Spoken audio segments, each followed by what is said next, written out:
journey back in time. Close your eyes, take a deep breath, and let me guide you into a world of ancient myths, powerful gods, and timeless stories that have been told for thousands of years. Tonight, you'll drift into sleep with the legends of Greek mythology, stories whispered by the wind, carried across the seas, and carved into stone temples under the starlit skies of Greece. As you listen, let the myths unfold gently like a dream, and allow these stories of gods, heroes, and magical creatures to carry you into a deep, restful slumber. If you enjoy these stories, don't forget to subscribe to the channel so you can return night after night to explore more myths and histories from the ancient world. Now, let's begin. Story 1. The Birth of the World, Chaos to Cosmos. In the grand theater of existence, where the script of life is written in the stars, every story has a beginning, and the story of our world is no exception. It all started with a concept so simple, yet profound: chaos. Not in the sense of disorder, but as the very essence of potential, a void pregnant with possibility. Imagine a canvas of infinite black, not the empty darkness of night, but the absence of everything. A state before time began its relentless march.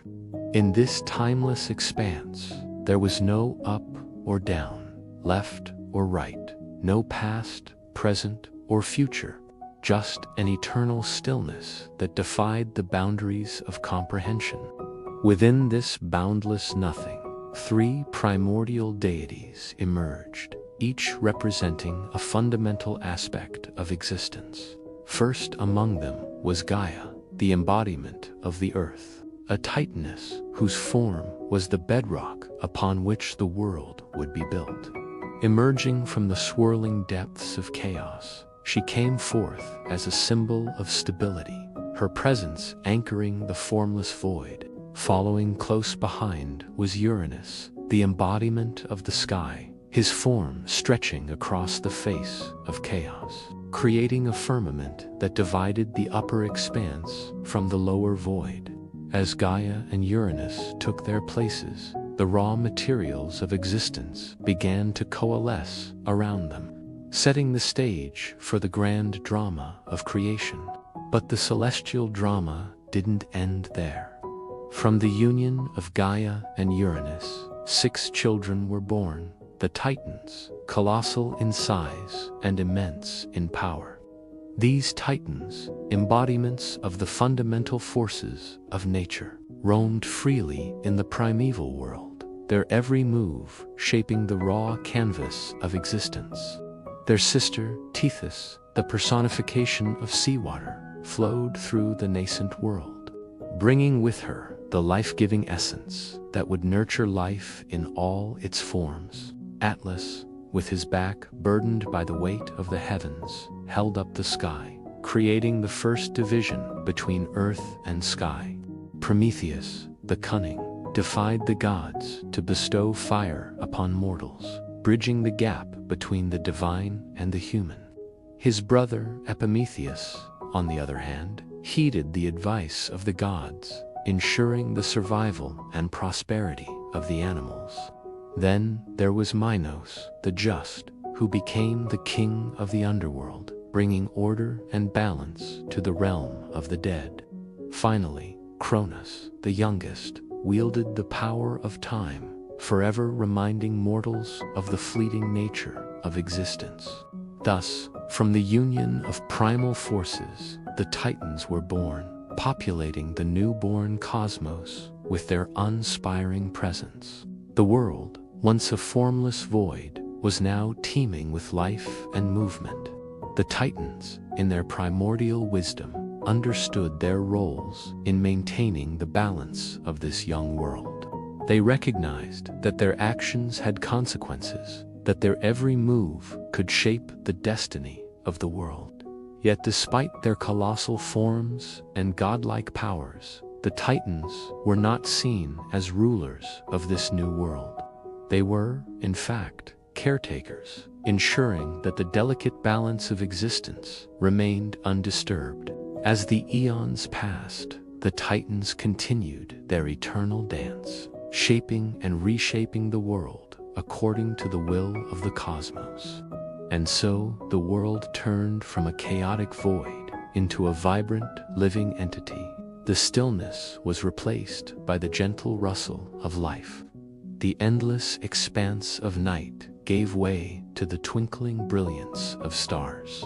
Stars flickered into existence, one by one, each becoming a tiny furnace of creation, each holding within it the potential for life. And as these celestial fires ignited, they cast their warm glow upon the Titans, illuminating their colossal forms as they continued their eternal dance. Slowly, ever so slowly, the world began to take shape.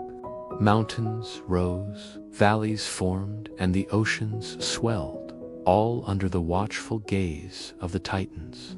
This was not a world of chaos anymore. It was a world in balance, a world on the verge of becoming home to countless forms of life. And as the Titans surveyed their creation, they must have felt a sense of pride, knowing that from the depths of chaos, they had helped bring forth the beauty and complexity of existence. And then from this vast beginning, new stories were born. Now, dear viewers, as the story of the world's creation comes to a close, we invite you to become a part of our story here at our channel. Your support means everything to us. So if you find joy in our retellings of these timeless tales, don't hesitate to show your support. Your likes are stars in our cosmic expanse, guiding our path and fueling our passion for bringing these myths to life. And if you'd like to be part of our cosmic community, hit that subscribe button. We've got more tales to tell, more myths to explore, and we'd love to have you along for the ride. But for now, let's take a moment to appreciate the journey we've shared. From the depths of chaos to the birth of the Titans, we've witnessed the unfolding of existence, the emergence of life from the void. It's a story that resonates with the deepest yearnings of our human experience. The quest for meaning and purpose in a vast and sometimes indifferent universe. The Titans, with their primordial wisdom and unwavering dedication to balance, serve as a reminder of our own potential. Like them, we too are tasked with shaping our world, with tending to the delicate balance that sustains life. As we step away from this primordial creation, let us carry with us the lessons learned, the balance upheld, the stories shared. Let the echoes of these ancient tales guide us in our own journeys, reminding us of the beauty and complexity of existence. For in the grand theater of existence, our story is not just being written, it's being lived, breathed, and passed down through the ages. And who knows, maybe one day your story will echo through the void, inspiring others as they navigate their own journeys through the vast expanse of life. Long ago, in the mythical days of old, there lived a fierce and powerful Titan named Kronos. Now, Kronos was the leader of the Titans, a race of colossal gods who ruled over the cosmos before the age of mankind. But despite his immense power and strength, Kronos, the god burdened by a terrible destiny. You see, an ancient prophecy foretold that one day his own children would rise against him and steal his power, and consumed by fear, Kronos desperately tried to alter this grim fate. Now, when his first wife, the Titan goddess Gaia, bore him 5 children, 4 sons, and a daughter, he swallowed each one whole, keeping them safe within his eternally hungry belly. But his wife, clever and quick-witted Gaia, she had heard enough. When she became pregnant with their sixth child, a son, she tricked her husband into swallowing a stone wrapped in swaddling instead. Then, escaping to the hidden caves of the earth, she gave birth to their son in secret and hid the babe away from his father's sight. This was the beginning of the end for Cronus, for the babe was none other than Zeus, destined to be the greatest god of all. And so we find ourselves on the mystical island of Crete, where amidst the labyrinthine passages of a secret cave, a tiny babe lay nestled in a basket woven from reeds. His name was Zeus, son of Cronos, and his future was as bright and limitless as the sky above.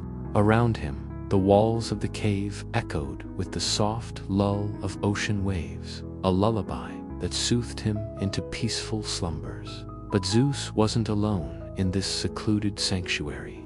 Beside his basket stood Amalthea, a gentle goat whose soft bleating and warm milk nurtured the infant god.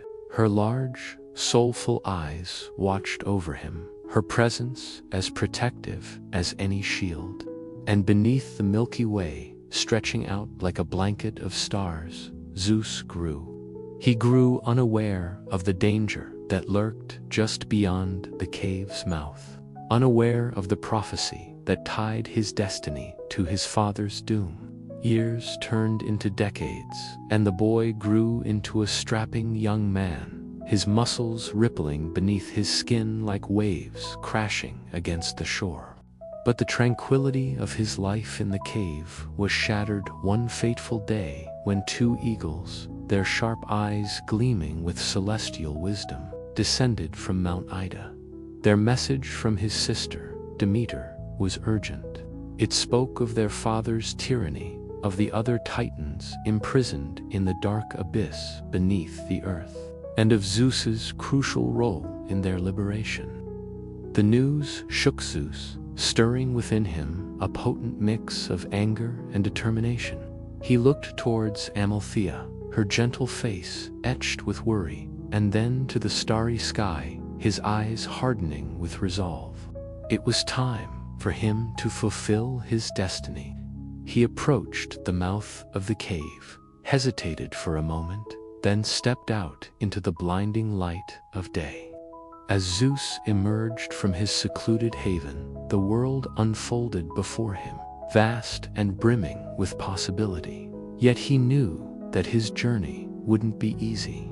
His father, Cronos, was a formidable god, his power rivaled only by his cunning. But Zeus wasn't alone. In addition to his loyal goat companion, he had inherited the strength of the Titans, the wisdom of the gods, and most importantly, the unwavering support of his mother, Rhea. With their backing, he felt a surge of confidence that bolstered his resolve. But as he ventured forth, it became evident that Cronos wasn't the only one watching him. The realm of the Titans was a treacherous place, riddled with deceit and danger at every turn. Ambushes and traps lay in wait, orchestrated by Cronos's relentless pursuit of power. However, Zeus, with the help of his eagle companions, managed to evade each one, his courage growing with every challenge he overcame. These trials not only tested his strength, but also honed his strategic thinking and leadership skills. They were the crucible in which the great Zeus, the supreme leader of the Olympians, was forged. During these arduous years, Zeus didn't just fight. He formed alliances with the Hecatanshires, a race of colossal beings with 50 arms and 50 heads springing from each shoulder. Their immense strength was matched only by their loyalty and eagerness to aid the young Zeus in his battles against the Titans. Under Zeus's command, they charged into battle, wreaking havoc among the ranks of Cronos's army. Each victory drew the Titans closer to their doom. Yet Cronos, desperate to maintain his hold on power, unleashed his most fearsome weapon, the monstrous Typhon, a creature of pure evil with multiple heads and a heart that burned with infernal fire. This final confrontation was the culmination of Zeus's journey, a test of everything he had learned and endured. The battle raged, shaking the very foundations of the cosmos.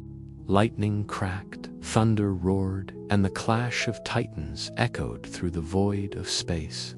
But Zeus, drawing upon the strength of the Hecatans, the wisdom of the gods, and the love of his followers, fought with the ferocity of a cornered lion.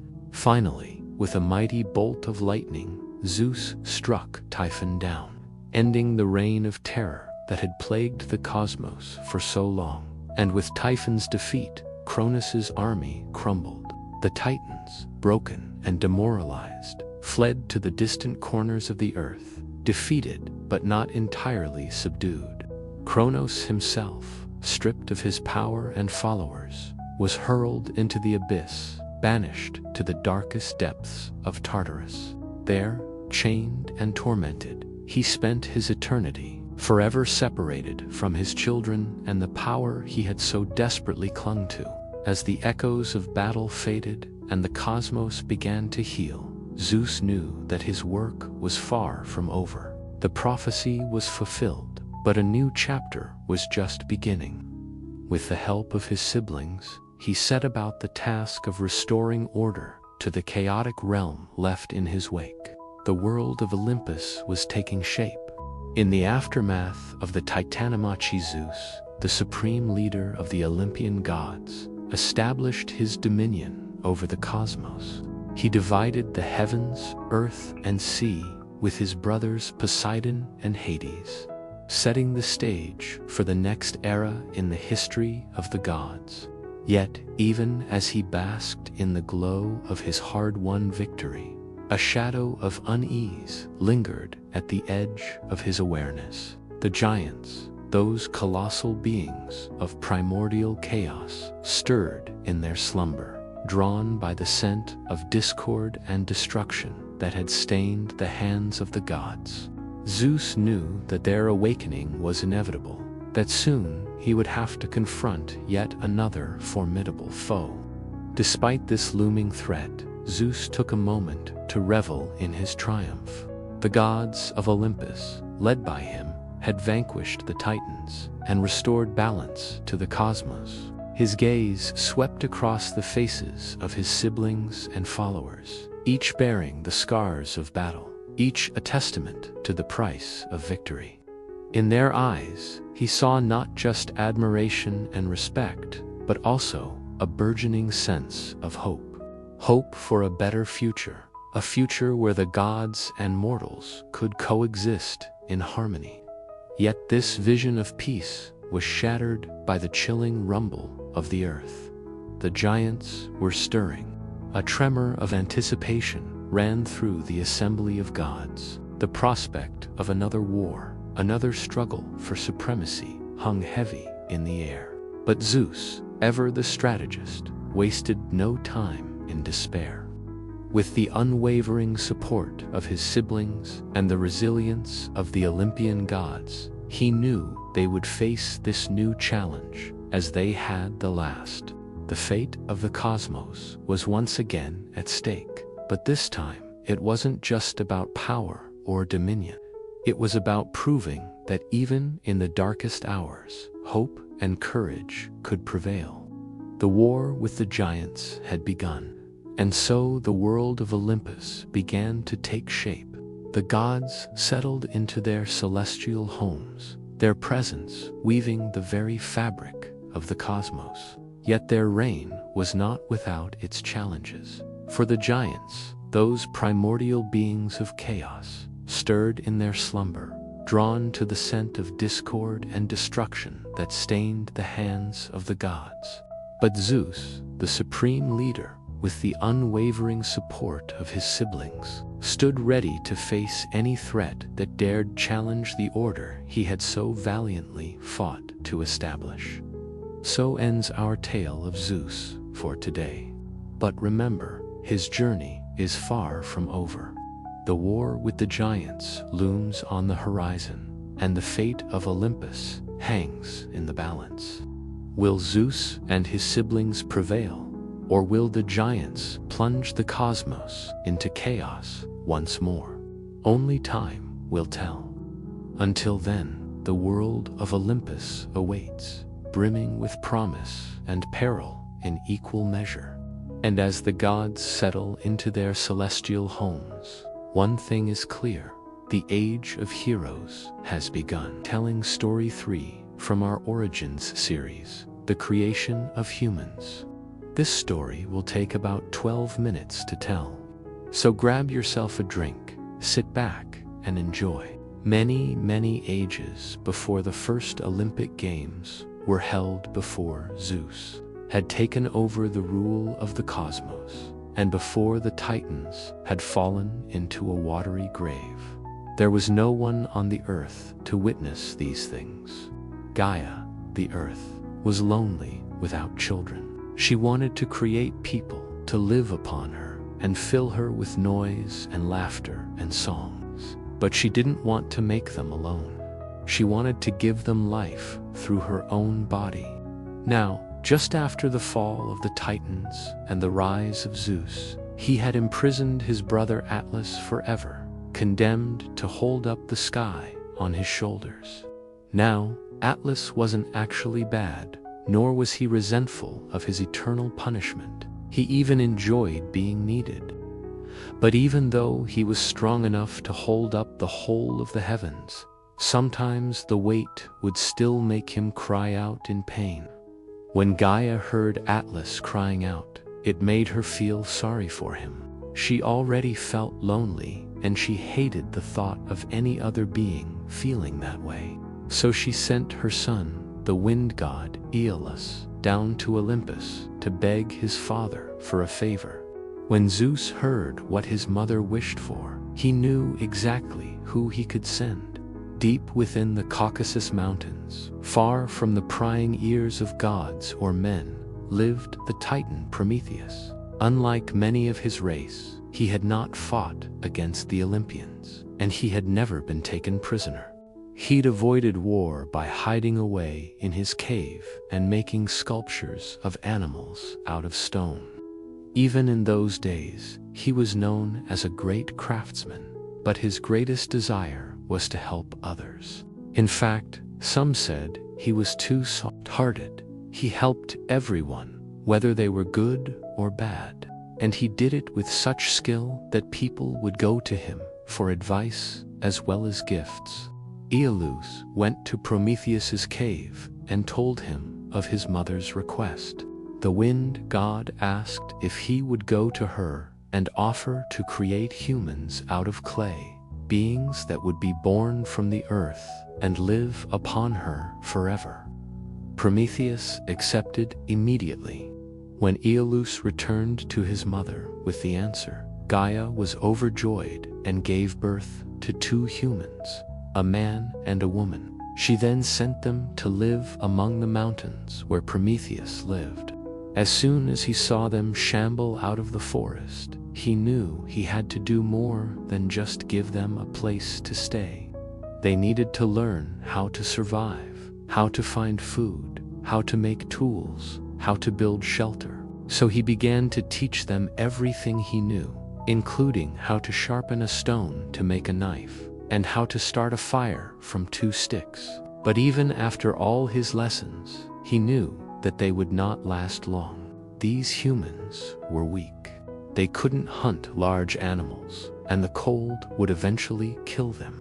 Prometheus took pity on the humans again and decided to help them further. As the sun rose each day, he would mold more clay, and as the sun set, he would bring the new clay figures to life. One by one, he created human after human until his hands were raw and bloody. But he kept working, hoping that one of them would turn out to be special, that one of them would realize the world was a dangerous place and needed to prepare for the future. But none of them ever listened. They never thanked him, never learned from their mistakes.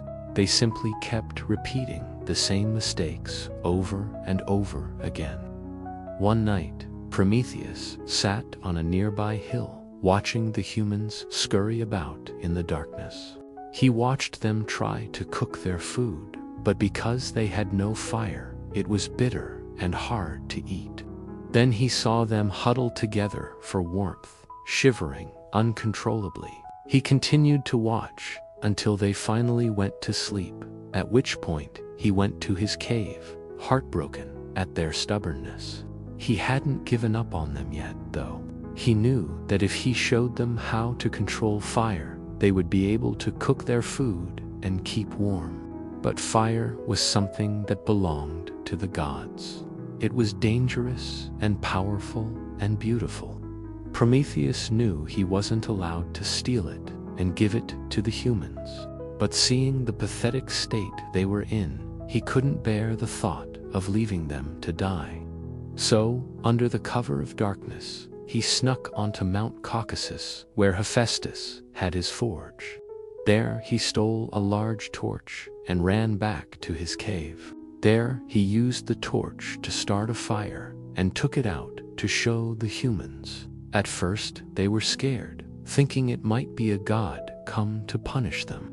But when they saw that it was just a simple fire, they began to cheer and laugh and dance. They thanked Prometheus and promised to honor him forever for his gift. And Prometheus finally felt like he'd done something right. But when Zeus found out the next day, he was furious. He ordered Prometheus to be chained to a nearby rock where an eagle would come and eat his liver every day, only for it to grow back every night, so that the process could repeat itself every day for eternity. And that's why Prometheus is often called the tragic hero. Now, some versions of this story say that the eagle only ate his liver once a year, but I prefer to think that it happened every single day. That way, Prometheus has to endure the pain every day, just like the humans he created have to endure hunger, cold, hardship, and death every day. We often look to ancient myths for lessons that can be applied to our lives today. And this story seems to have a lesson for both the humans and for Prometheus. The humans were too lazy and too stupid to improve themselves. They had potential, but they wasted it.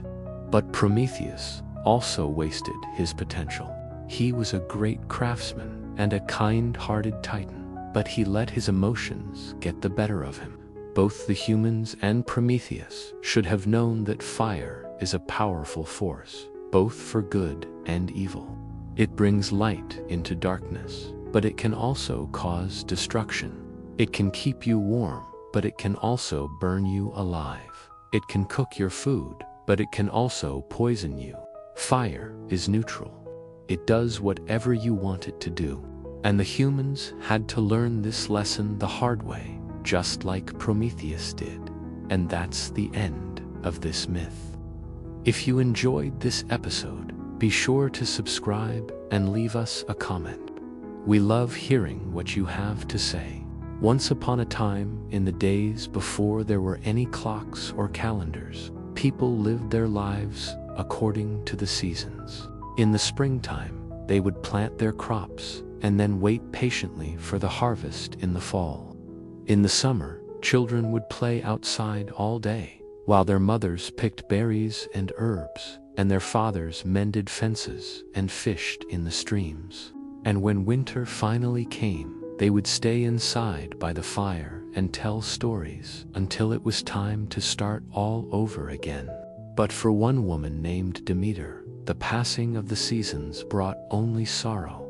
For each year, when the time came for her daughter, Persephone, to return to the surface world, Demeter's heart would break a little bit more. Now, let me explain. Long ago, Persephone was just an ordinary girl who lived with her mother on a beautiful farm.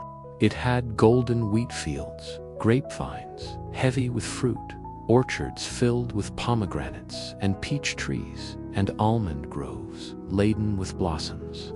Their farmhouse was surrounded by a high stone wall, and beyond that wall was the dark and dangerous underworld, ruled by Persephone's father, Hades, the god of the dead. You see, even though he was a god, Hades wasn't very powerful. His realm was far away from the world of the living. And most of the time, the people up on the surface didn't even know he existed. But one day, while walking through her garden, Persephone happened to pick a flower. And when she did, the ground beneath her feet split open and she fell right into a hole leading down into the underworld. Now, fortunately, the hole wasn't very deep, and Persephone found herself sitting on a nearby stone ledge, which was good because if she had fallen any further, she might have been hurt. But sitting there in the soft light of the underworld, she felt something strange. The air around her was damp and cold, but not in a bad way. There was no sound except for the trickle of water somewhere in the distance. And somehow Persephone knew that this place was safe. That's when Hades appeared before her, riding in his chariot pulled by two great black horses.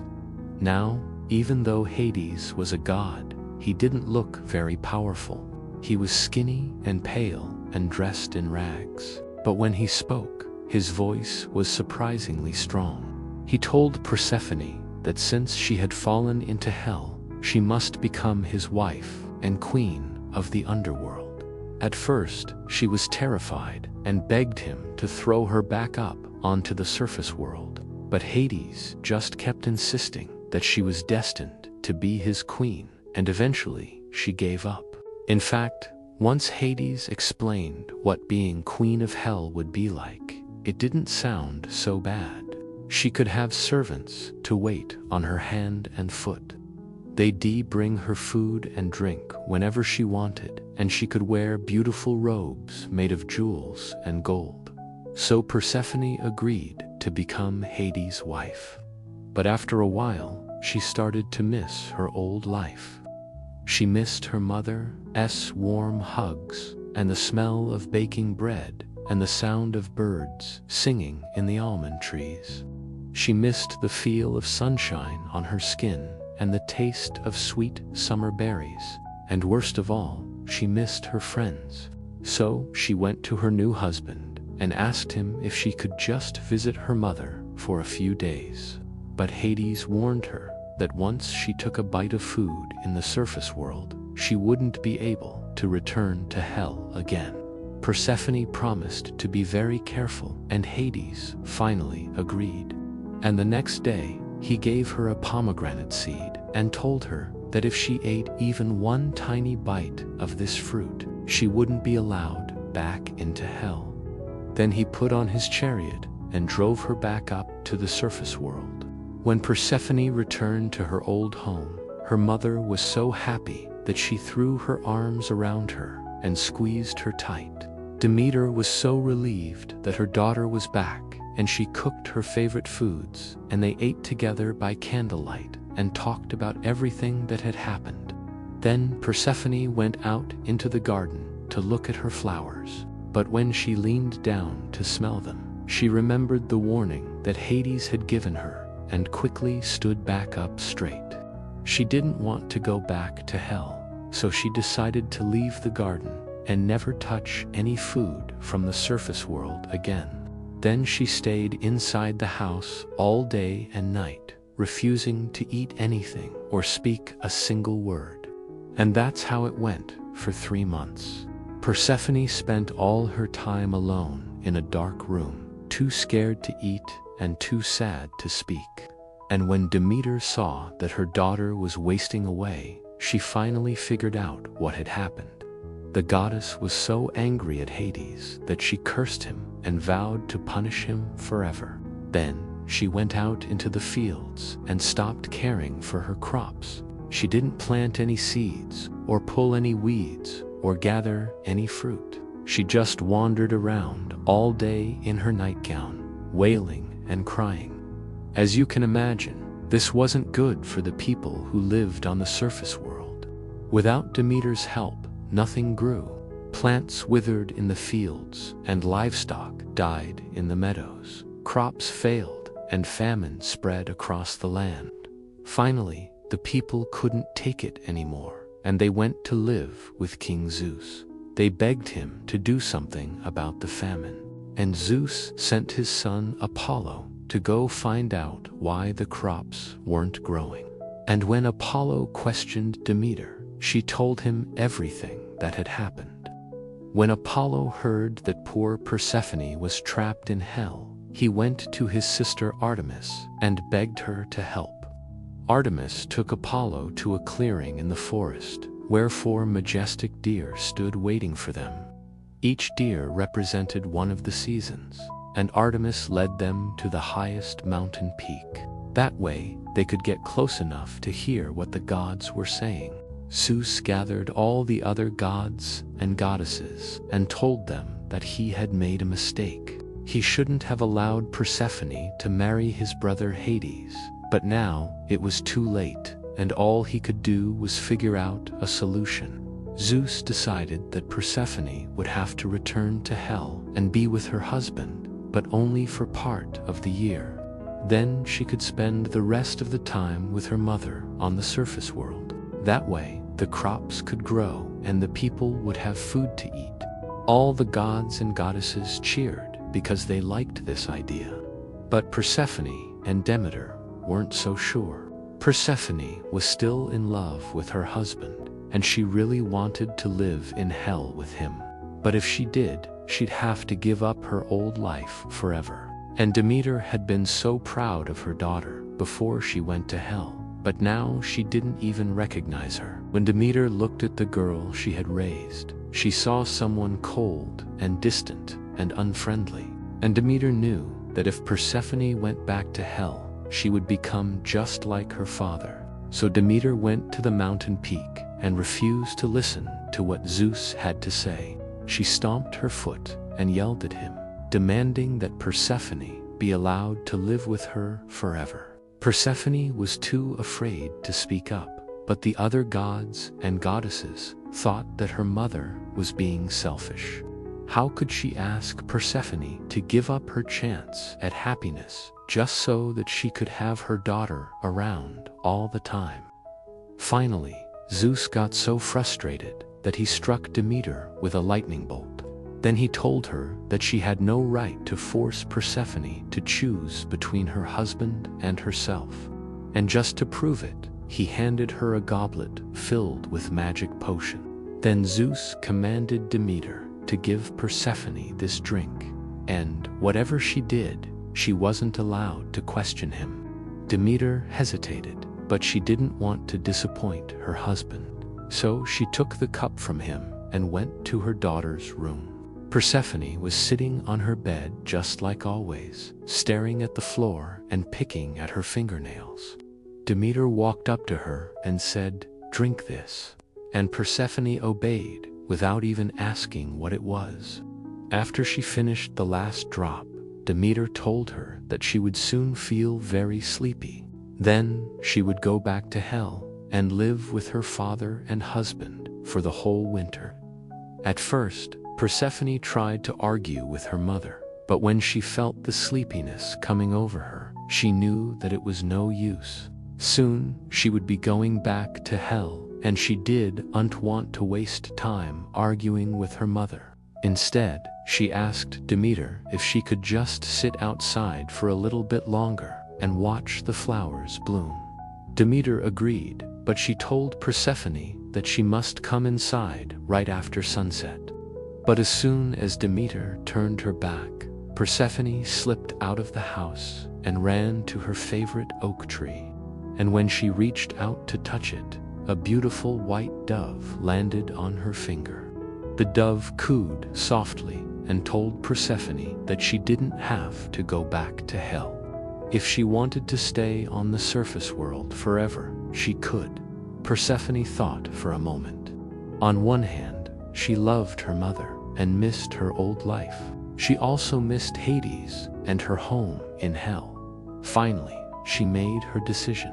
She thanked the dove and went back inside to talk to her mother. Demeter was so happy to see her daughter again that she hugged her tightly. Then she took her hand and led her out into the garden. They planted seeds and set up rows of fruit trees and bushes, then watered everything with magic water from a nearby spring. They worked all day, and by the time the sun began to set, their garden was beautiful. I wrote a story about witches and magic and spells. It was really fun to write, and I hope you enjoy listening to it as much as I enjoyed writing it. So let's get started.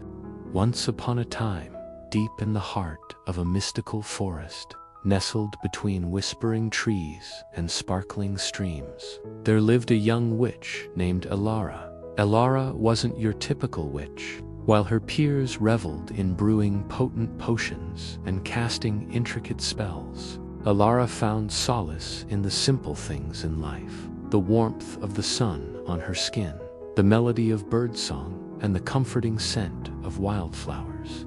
One day, while strolling through the forest, Elara stumbled upon a peculiar sight. Hidden beneath the roots of an ancient oak tree was a small cottage. Intrigued, she approached cautiously, her heart pounding with a mix of apprehension and excitement. As she drew nearer, the sight before her made her gasp in awe. The cottage, though diminutive, exuded an otherworldly charm. Its walls were adorned with vibrant murals depicting fantastical creatures and cryptic symbols, hinting at the secrets held within. A quaint chimney puffed out wisps of inviting smoke, promising warmth and mystery. Driven by an insatiable curiosity, Elara reached out, her fingers trembling slightly as she knocked.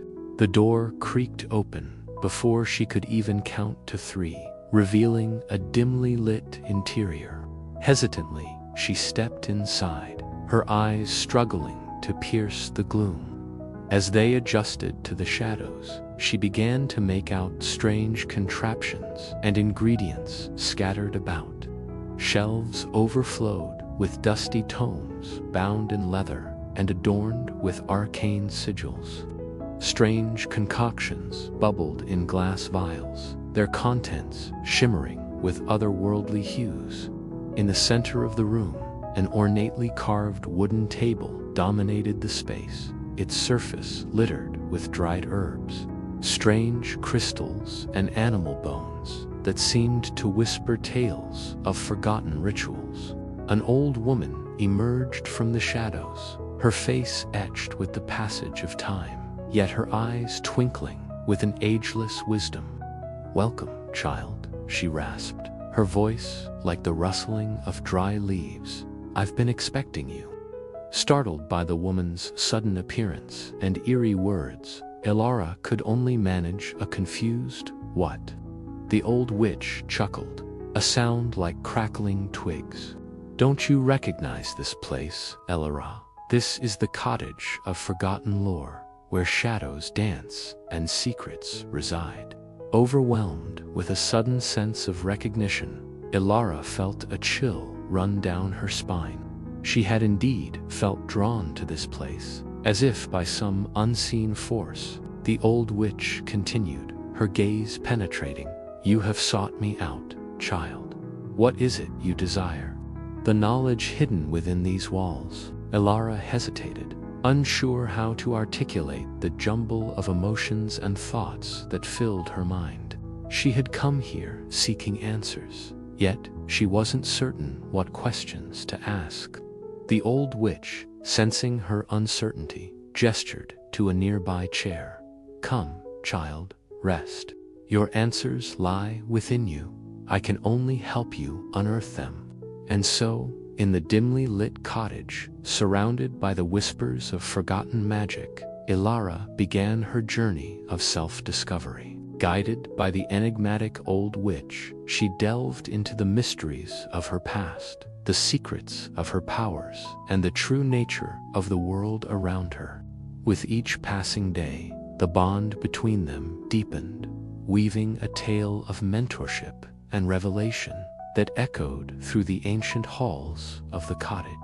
Days turned into weeks as Elara immersed herself in the study of forgotten lore. The old witch, a trove of knowledge and experience, became her mentor. patiently guiding her through the labyrinth of magical intricacies. Ilara's inherent magical abilities, dormant for so long, began to awaken under the old witch's tutelage. She learned to harness the elements, control the very essence of life energy, and unravel the complexities of the human psyche. The cottage, once a place of shadows and secrets, now buzzed with activity as Ilara practiced her newfound skills. Incantations filled the air, plants shimmered with revitalized energy, and the musty tomes whispered secrets to their eager student. But amidst this growth and discovery, a sense of unease lingered in the back of Ilara's mind. She could unshake off the feeling that there was more to her connection with the cottage and its enigmatic old witch. The old witch, attuned to Ilara's unspoken thoughts, led her to a secluded corner of the cottage, where a large, intricately carved wooden box lay shrouded in a thick layer of dust. "This," the old witch said, her voice hushed with reverence, "holds the key to your past, to who you are, and to why you were brought here." Curiosity and apprehension warred within Ilara as she approached the box. Tentatively, she reached out, her fingers hovering over the aged wood. As she touched it, a jolt of energy surged through her, triggering a series of complex memories. She saw glimpses of her past, fragmented and obscured, but significant nonetheless. With shaking hands, Ilara lifted the heavy lid. Inside, nestled on a bed of faded velvet, lay a journal bound in leather and secured with a tarnished silver clasp. As she opened it, brittle pages, filled with arcane script, unfurled before her eyes. The old witch, her expression grave, explained, "This journal belonged to your grandmother, Ilara. It holds not just your family history, but also the reason you were brought to this place." With each page Ilara turned, more of her past came to light. She learned of her grandmother's deep connection to the cottage and the old witch, a lineage of powerful witches that stretched back generations. But as she delved deeper into the journal, she uncovered a hidden truth. Her grandmother had been searching for a way to break an ancient curse, one that had somehow been cast upon Ilara, slowly draining her of her magical abilities and vitality. Determined to break the curse and reclaim her birthright, Ilara sought the old witch's guidance. Together, they delved into the depths of the cottage's library, uncovering long-forgotten spells and rituals. But the curse was powerful, woven into the very fabric of Ilara's being. As they worked tirelessly, days bled into nights. The once vibrant colors of the forest outside the cottage windows seemed to dim, mirroring the growing despair within Ilara.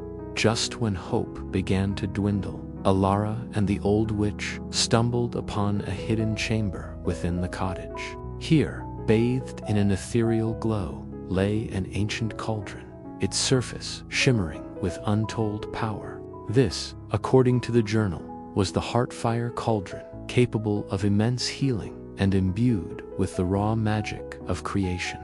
It was here, in this forgotten place, that Ilara's journey reached its climax.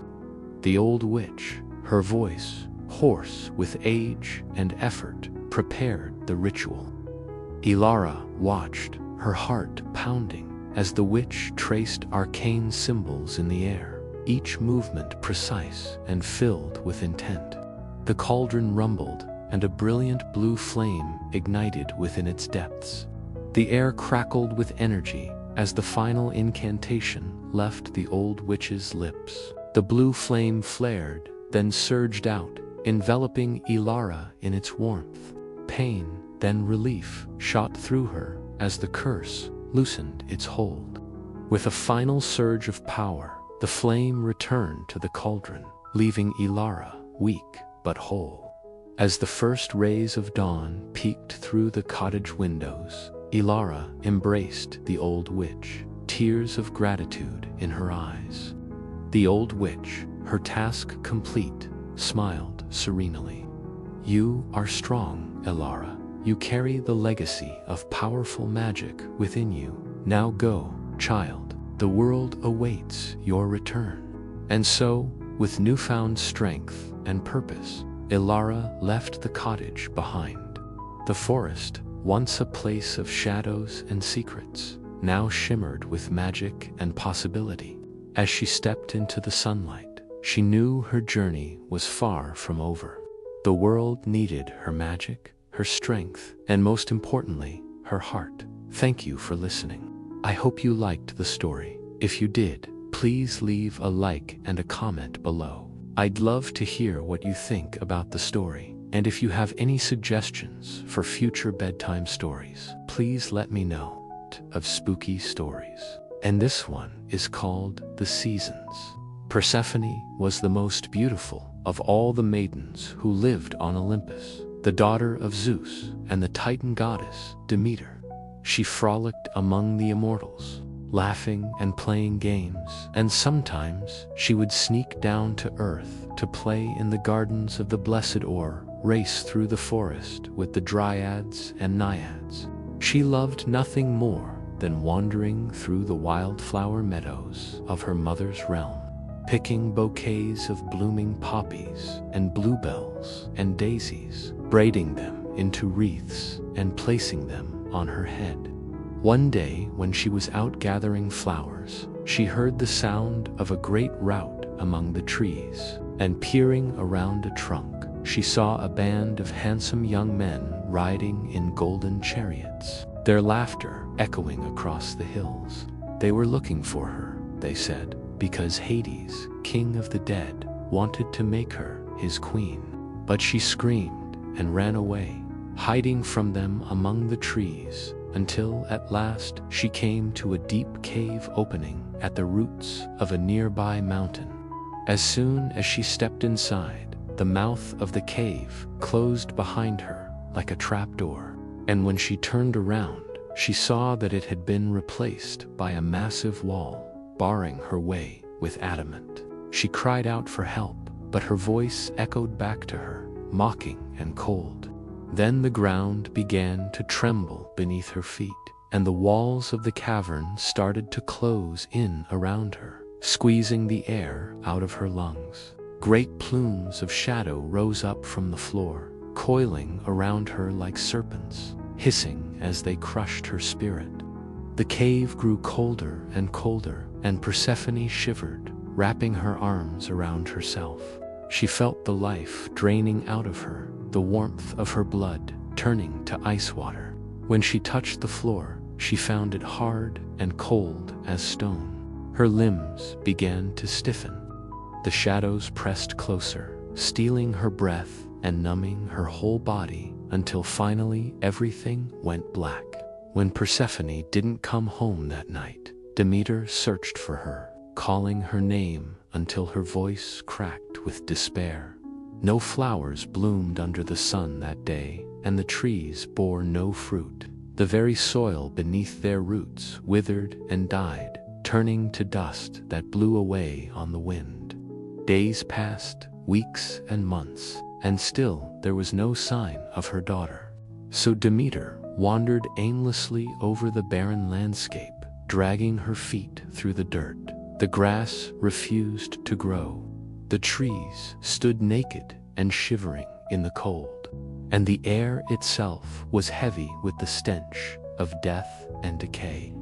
Then one day, Demeter came to a riverbank where the water had turned to blood, and the banks were piled high with corpses. Some were infants, some were old, some were warriors, some were priests and priestesses, some were mothers holding their children close. And when Demeter leaned down to try to speak to them, she heard them weeping and wailing, begging her to save them, to take them from this place and warm them by the fire of her hearth again. But Demeter shook her head sadly and walked away, for she knew they were beyond saving. Only Persephone could bring them back, and without her, there was nothing Demeter could do. The seasons turned, but none of them brought Persephone home.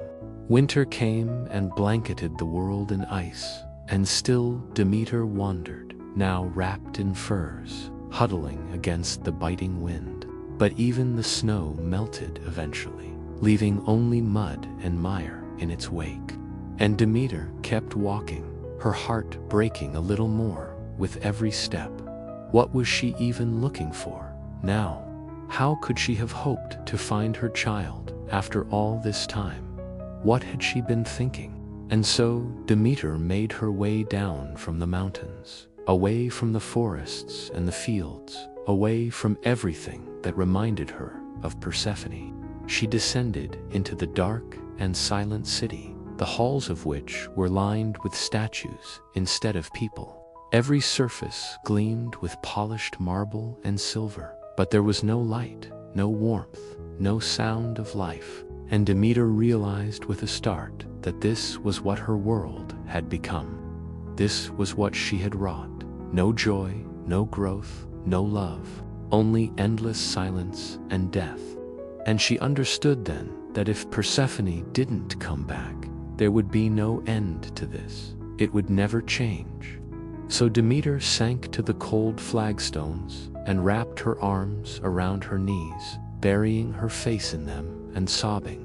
Her tears fell onto the marble and instantly froze there. And yet, as she wept, a tiny green shoot pushed up through a crack in the pavement. A few leaves unfurled on a nearby fig tree. A bud burst open on a blossoming almond branch, and the sweet smell of nectar drifted through the air. Demeter sniffed and lifted her tearful gaze to look at the source. And there, in the center of the city, a single flower had opened in the wasteland, pushing its way up through the cracks in the stones and reaching for the pale sky. Its petals were the color of sunshine, and its fragrance was sweet as Persephone's laughter. The flower bloomed, and Demeter watched, mesmerized, as the petals unfurled one by one, until at last the flower was fully open. And in its heart, Demeter could have sworn she saw her daughter's face, smiling up at her, beckoning her closer. And Demeter did go closer. She moved among the frozen flowers, touching each one gently and whispering words of comfort. She caressed the budding branches, coaxing the leaves to unfurl and dance in the breeze. As she moved from blossom to blossom, the statues along the walls began to stir. Their marble limbs creaked as they slowly uncoiled, and their silver eyes flickered with returning life. At first, they were confused, not knowing where they were or why they were here. But as more and more flowers bloomed around them and the trees rustled overhead, they remembered who Demeter was and what she had taught them, and they cheered as the river beside them ran clean and clear once more, and the fields beyond the city walls turned green and gold and bloomed with colorful wildflowers. Demeter smiled, feeling Persephone's spirit all around her, guiding her people back to her. But the flower she had first seen in the center of the city remained the brightest of them all, its petals shimmering like jewels in the sunlight. And as Demeter reached out to touch it, she heard a voice inside her head. "Mother," it said, "I am here." And Demeter knew that meant Persephone had returned. And then her daughter stood before her in all her glory, radiant as the sun, beautiful as the moon, crowned with stars and wreathed in flowers. She wore a gown of starlight and a necklace of moonlight, and her eyes shone with the wisdom of ages. "I am sorry," Persephone said, "for being gone so long." "I know," Demeter replied, "but you are back now, and that is all that matters. You must tell me what happened to you." And Persephone told her mother about her journey to the underworld, about Hades and the pomegranate seeds, and how he had tricked her into staying there with him. But then Demeter cupped her daughter's face in her hands and said, "You know that I will always love you, Persephone." "Yes, my child, I do," Demeter said, "but don't forget that I am also your mother." And Persephone knew that meant she had to honor her oaths. She had to keep her word. So Persephone took her mother's hand and squeezed it. "Don't worry," she promised. "I will come back to you, mother. You have my word." And Demeter felt something shift within her, some deep instinct stirring, some ancient memory awakening. "Of course," she said, "of course you will." And Persephone did return to her mother's side every year, bringing warmth and life and growth to the world again. And every year when she left, Demeter grieved, and the world grew cold and barren once more. But Persephone always came back, and Demeter always waited for her, knowing that this was the way things had to be. This was the way it had always been, and this is how it would stay forever. Once upon a time, in a faraway land, there was a young man named Orpheus. Now, Orpheus wasn't just any young man. Oh no, he was a musician. And not just any musician, mind you, but one whose music could move the very soul. Orpheus would wander through the forests and fields, his lyre in hand, and the moment he began to play, the trees and flowers would sway to the rhythm. The birds would stop their songs and listen, and even the babbling brooks seemed to flow in time with the music. That's how wonderful his music was. It flowed from him as naturally as water flows from a spring.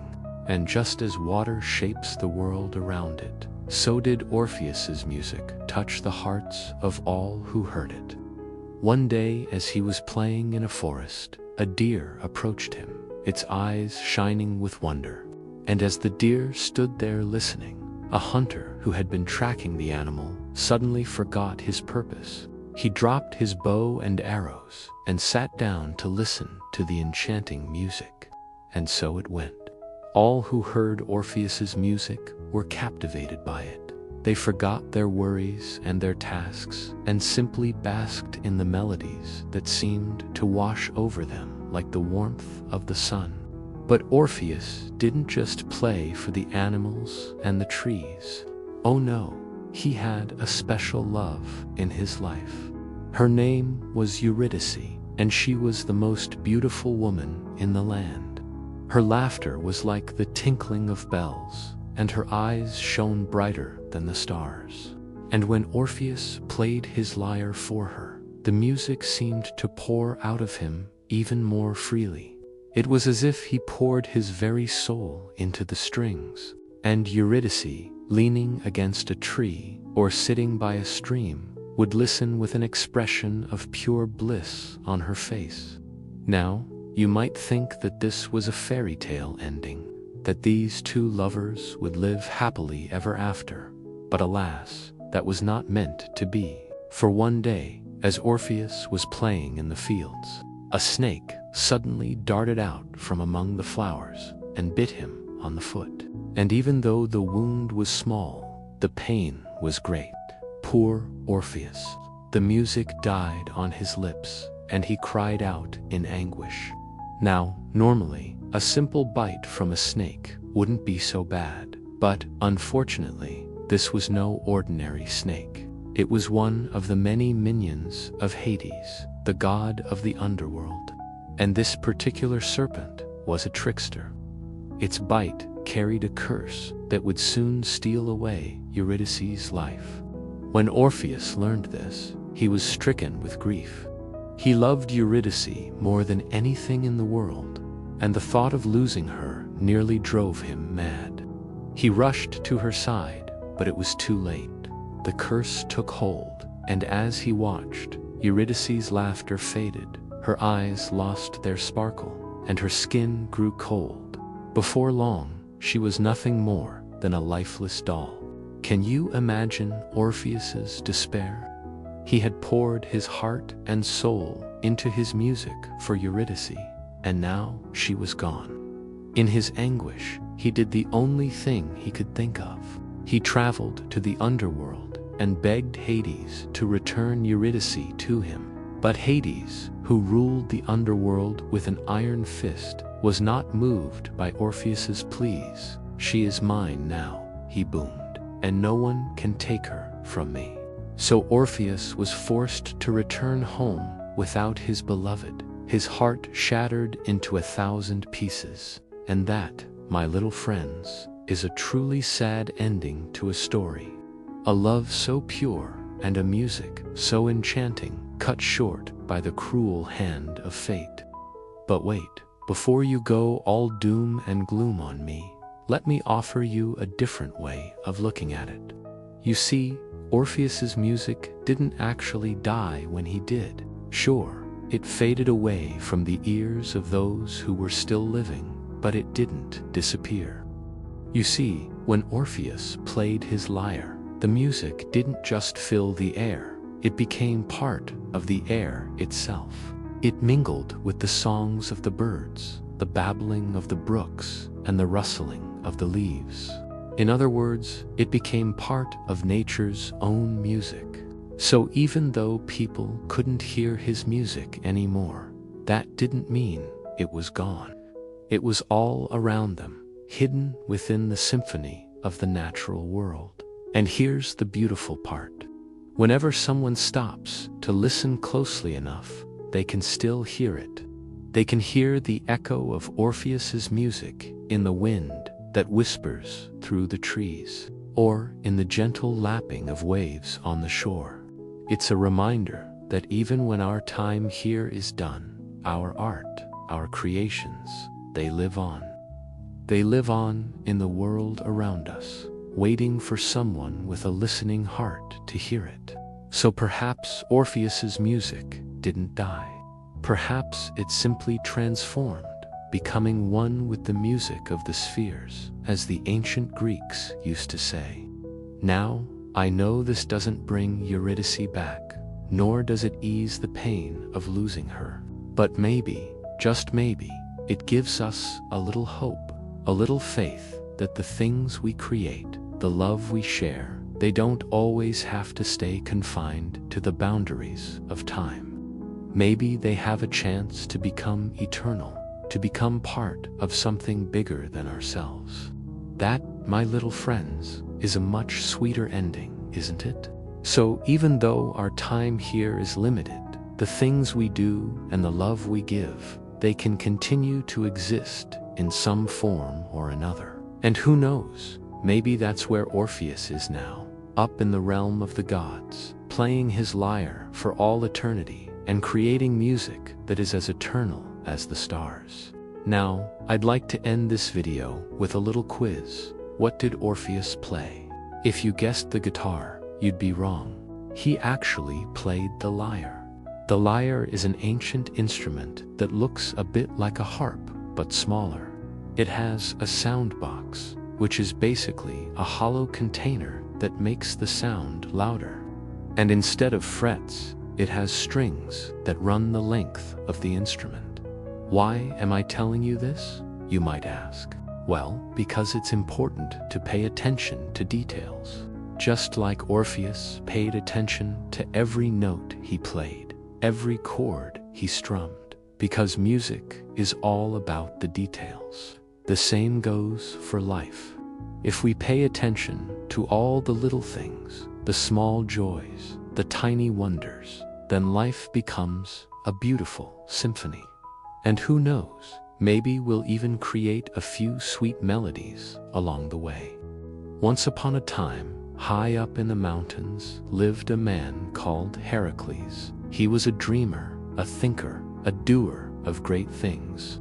But one day he had a dream that changed everything. He dreamed he was given 3 tasks to accomplish for the king of a faraway land. Now, these tasks were not easy, but something about them called to him like a song. So he woke up before sunrise and began his journey to see the king and hear more about these tasks. As he walked, he came across a field full of animals, and among them a golden hind caught his eye. Its fur shone brighter than the sun, its antlers taller than the trees, and he thought, perhaps this is the first task to tame this wild creature. So he approached it slowly, speaking in a voice as soft as the wind. But the hind snorted and pawed the ground and leaped away, bounding over hills and dales. So Hercules ran after her, his feet barely touching the earth as he chased her through valleys green and rivers wide. And finally, when the sun began its slow descent, the hind stopped and let out a sigh. And Hercules, though weary, knew that this was only the beginning. So he sat beside her, sharing his water and calming her with gentle words. And as night fell, they curled up together under a sky full of stars. And by the next morning, the hind was tamed and ready to walk beside him. They continued their journey until they reached a riverbank where a small hut stood alone. And there, sitting on a stone, was an old man. He smiled at Hercules and said, "You have shown great patience and kindness. Your first task is done." Then he pointed to the sky, where a small bird circled slowly. "Tame that bird," he said, "and bring it back here." So Hercules looked up and saw that it was no ordinary bird, but a golden eagle, proud and free. He followed it as it soared over forests deep and mountains high, until finally it landed on a branch, looking down at him with eyes as sharp as its beak. So he sat on a nearby rock and waited patiently for hours, until finally the eagle, tired of its flight, flew down and perched on his arm. And when it did, the old man said, "You have shown great courage and gentleness. Your second task is done." Then he led them to a cave hidden behind a waterfall. "Clean up this place," he said, "and make it fit for a king to live in." So Hercules went inside and found that it was filled with all kinds of dirt and waste, but he didn't despair. Instead, he took off his cloak and used it as a towel, wiping down the walls and floors until they gleamed like polished marble. Then he put on his cloak again and stepped outside, where the old man was waiting with a smile. "You have shown great diligence and perseverance. Your third task is done." Then he led Hercules to a nearby village where the king awaited him. And when the king saw Hercules, he was so happy that he embraced him and said, "You have done well, my son. I am proud to call you my hero." Then he led him into the palace, where a feast had been prepared in his honor. And as Hercules ate and drank, he felt a sense of satisfaction and peace, for he had completed his tasks not through brute strength or cunning, but through patience, kindness, and perseverance. And as the celebration continued late into the night, he knew that he would never forget what he had learned on his journey. He had faced many challenges, but he had not been afraid. When he had seen the golden hind, he had not been daunted by its wildness, but had approached it slowly and gently until it had become his companion. When he had tracked the golden eagle, he had not been discouraged by its freedom, but had waited patiently until it had chosen to rest on his arm.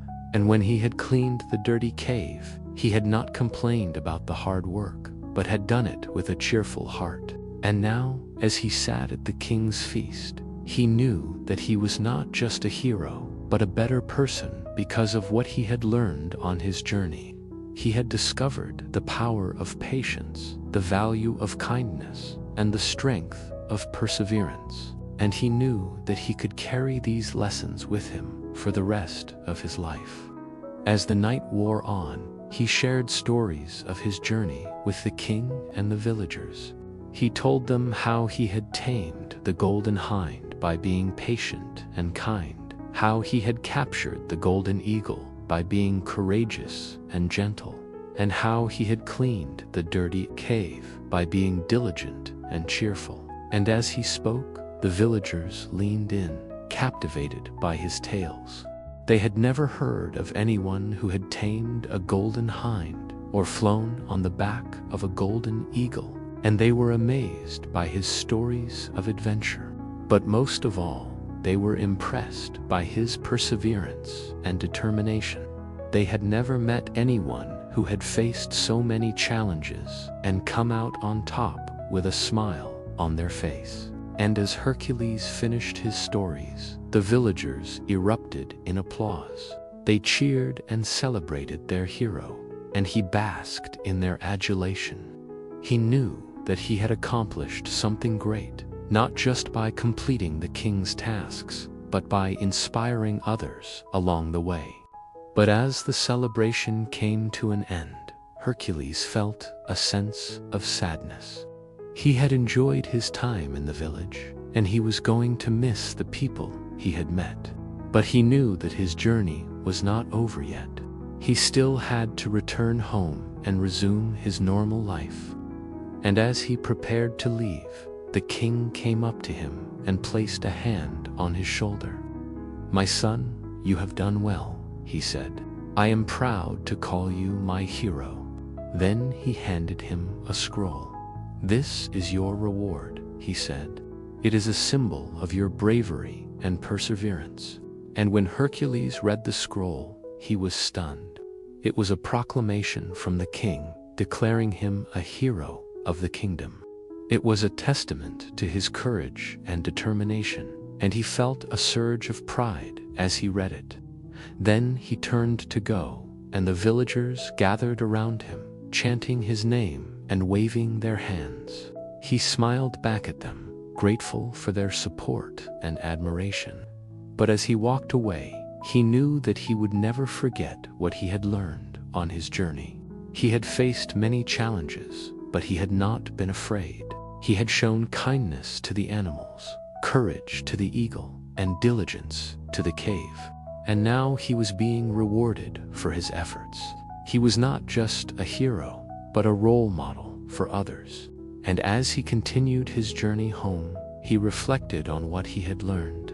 He had discovered the power of patience, the value of kindness, and the strength of perseverance. And he knew that he could carry these lessons with him for the rest of his life. He had not just completed the king's tasks, but had become a better person because of it. And as he walked on, he knew that he was ready for whatever challenges lay ahead. And that is the story of how Hercules completed his labors and returned home a better hero than he was before. Once upon a time, there was a hero named Bellerophon who lived in the city of Iolcos. Now Bellerophon was a handsome guy, brave and strong, and all the girls loved him. But he wasn't so keen on being a hero. All that slaying monsters and going on quests stuff was way too much pressure for him. He just wanted to chill. But fate had other plans for him. One day, while strolling through the city, he saw this old dude, a messenger from the gods, looking super distressed.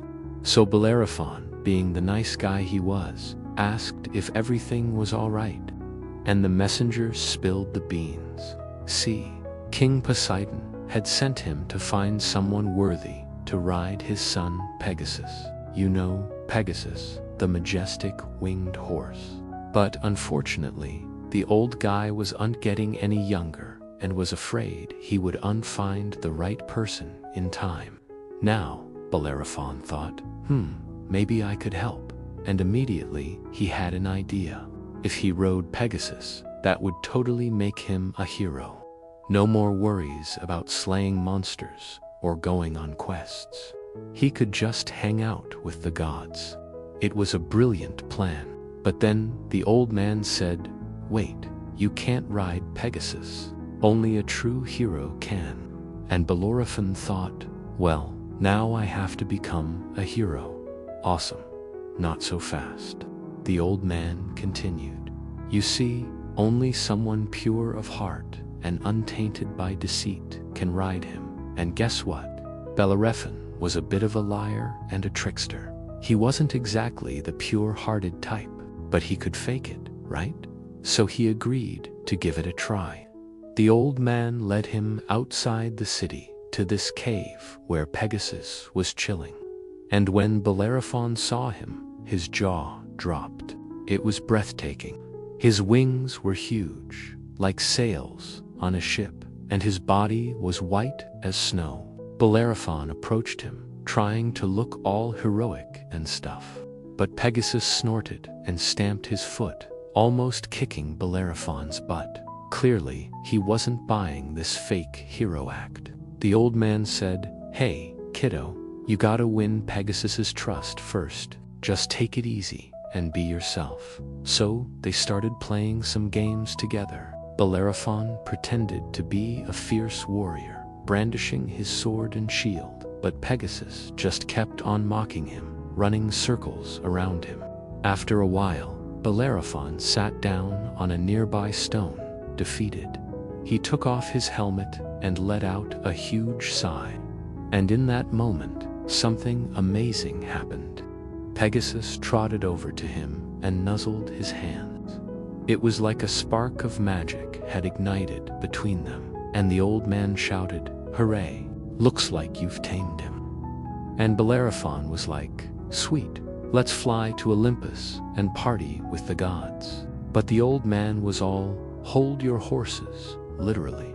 "First, you gotta prove yourself in battle. Only then can you fly to Olympus."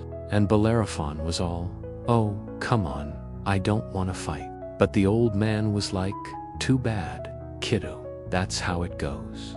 Now get out of here before Pegasus changes his mind." And with that, he vanished.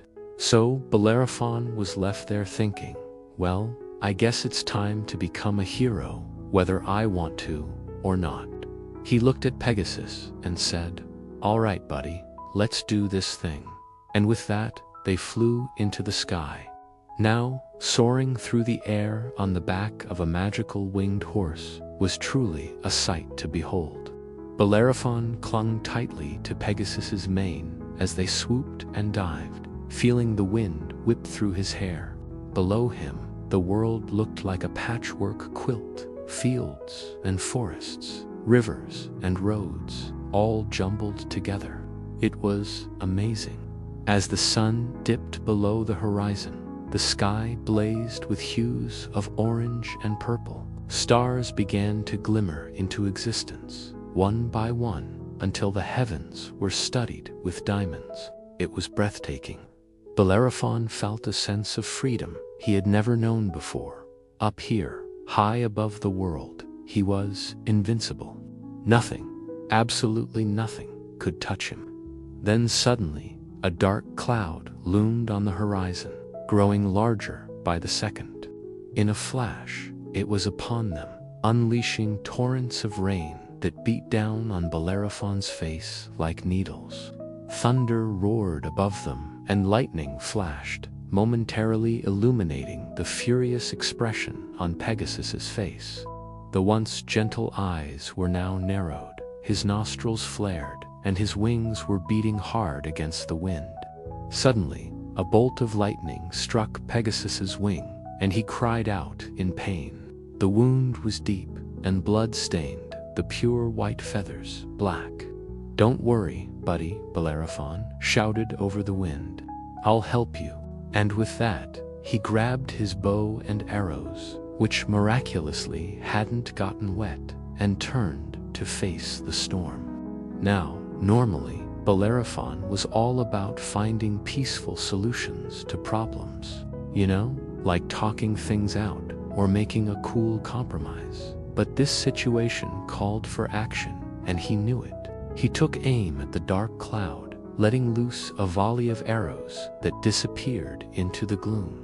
Then he did something crazy. He jumped off Pegasus's back and, with his shield held high, charged straight into the storm. He didn't know what kind of monster was hiding inside that cloud, but he was determined to protect Pegasus and finish his quest. As he ran, the wind tore at his clothes, rain stinging his eyes and ears, but he didn't care.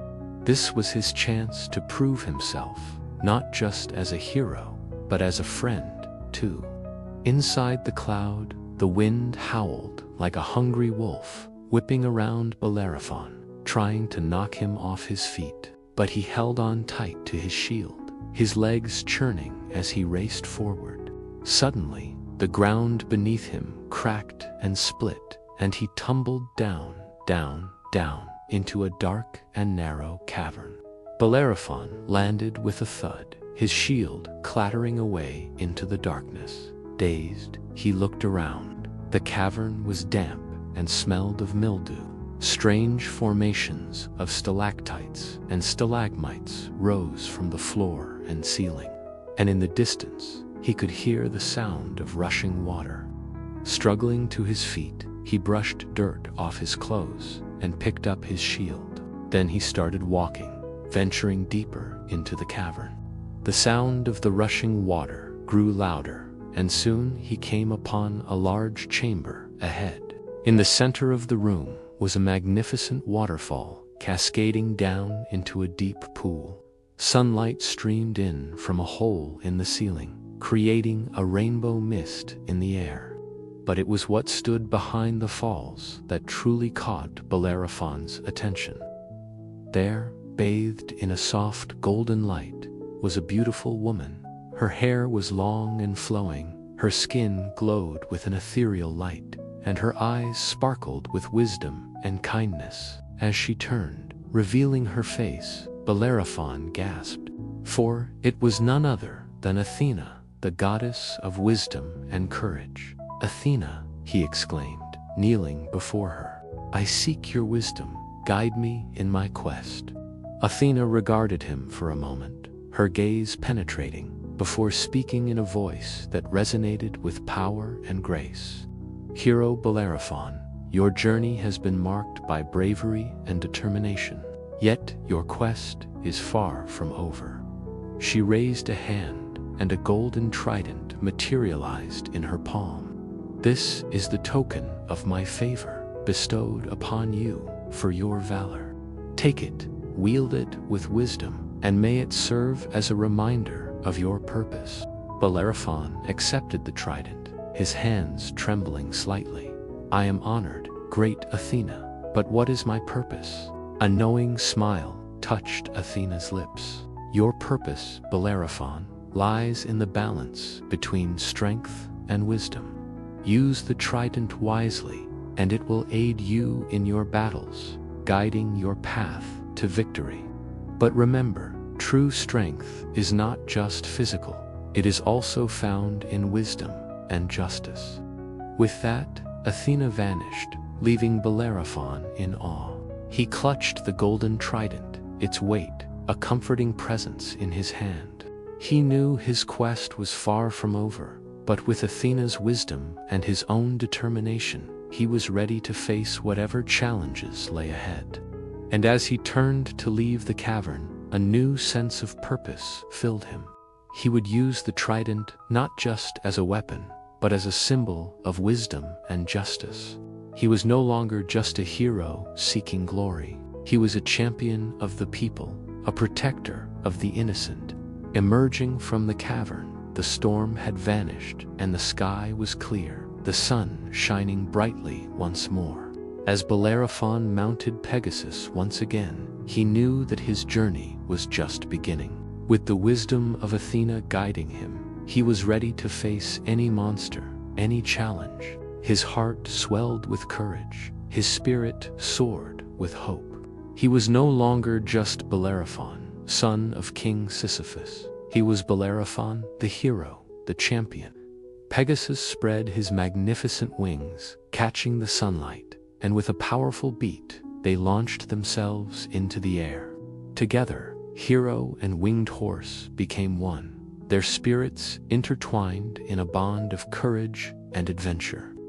As they soared through the clouds, Bellerophon knew his destiny awaited him, and he embraced it with open arms. Their first stop, Mount Chimera, where a terrible monster awaited. But for now, it was time to rest. Bellerophon had proven himself worthy of riding Pegasus. They had faced the storm together and emerged stronger because of it. And as the sun set, painting the sky in hues of orange and pink, they flew towards Olympus, the home of the gods, where the heroes of old were celebrated with feasts and songs. There, among the laughter and joy, Bellerophon knew his adventures would continue, each day bringing new challenges, new victories, new friendships. Story 9 from the Dollar Book of Greek Myths. In this story, we learn how Athena was born from Zeus's head, sprang fully grown, wise, and intelligent, and she became the patron goddess of Athens. Now, if you'd like to retell these myths with your kids, then check out our storytelling cards available online.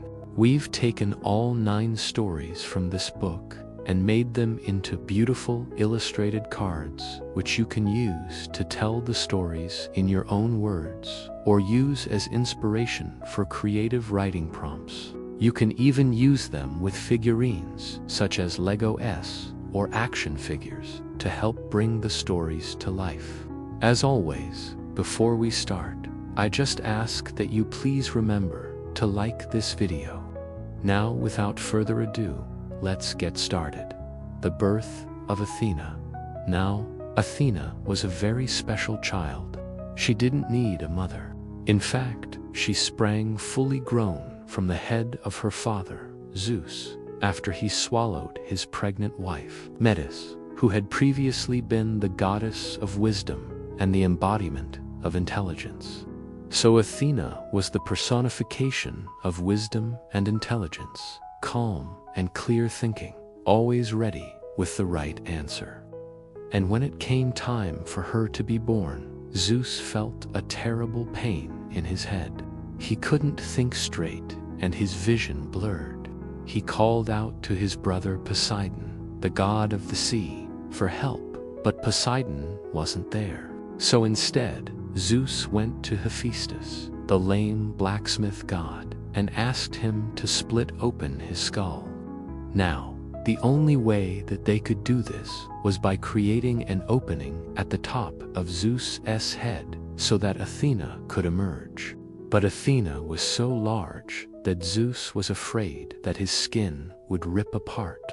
So Hephaestus made a small incision at the top of Zeus's head, and Athena's head burst through. She was fully grown, wearing a helmet and carrying a shield and a spear. She tumbled out of her father's head and landed beside him, fully armed. So now you're probably wondering, what happened to Zeus's skull? Well, the answer is really quite simple. It became the constellation we call Aquarius. This constellation is depicted as an old man pouring water from a vase. And that vase, well, that's actually Zeus's helmet. Now, Athena was a fierce warrior, but unlike the other gods, she was never driven by emotion or passion. She chose to always remain pure, untainted by either love or war. Once, when she was traveling to the city of Athens, she noticed that 2 heroes, Erechtheus and Theseus, were about to engage in battle over who had the right to rule. So Athena dropped down from the sky and stopped them.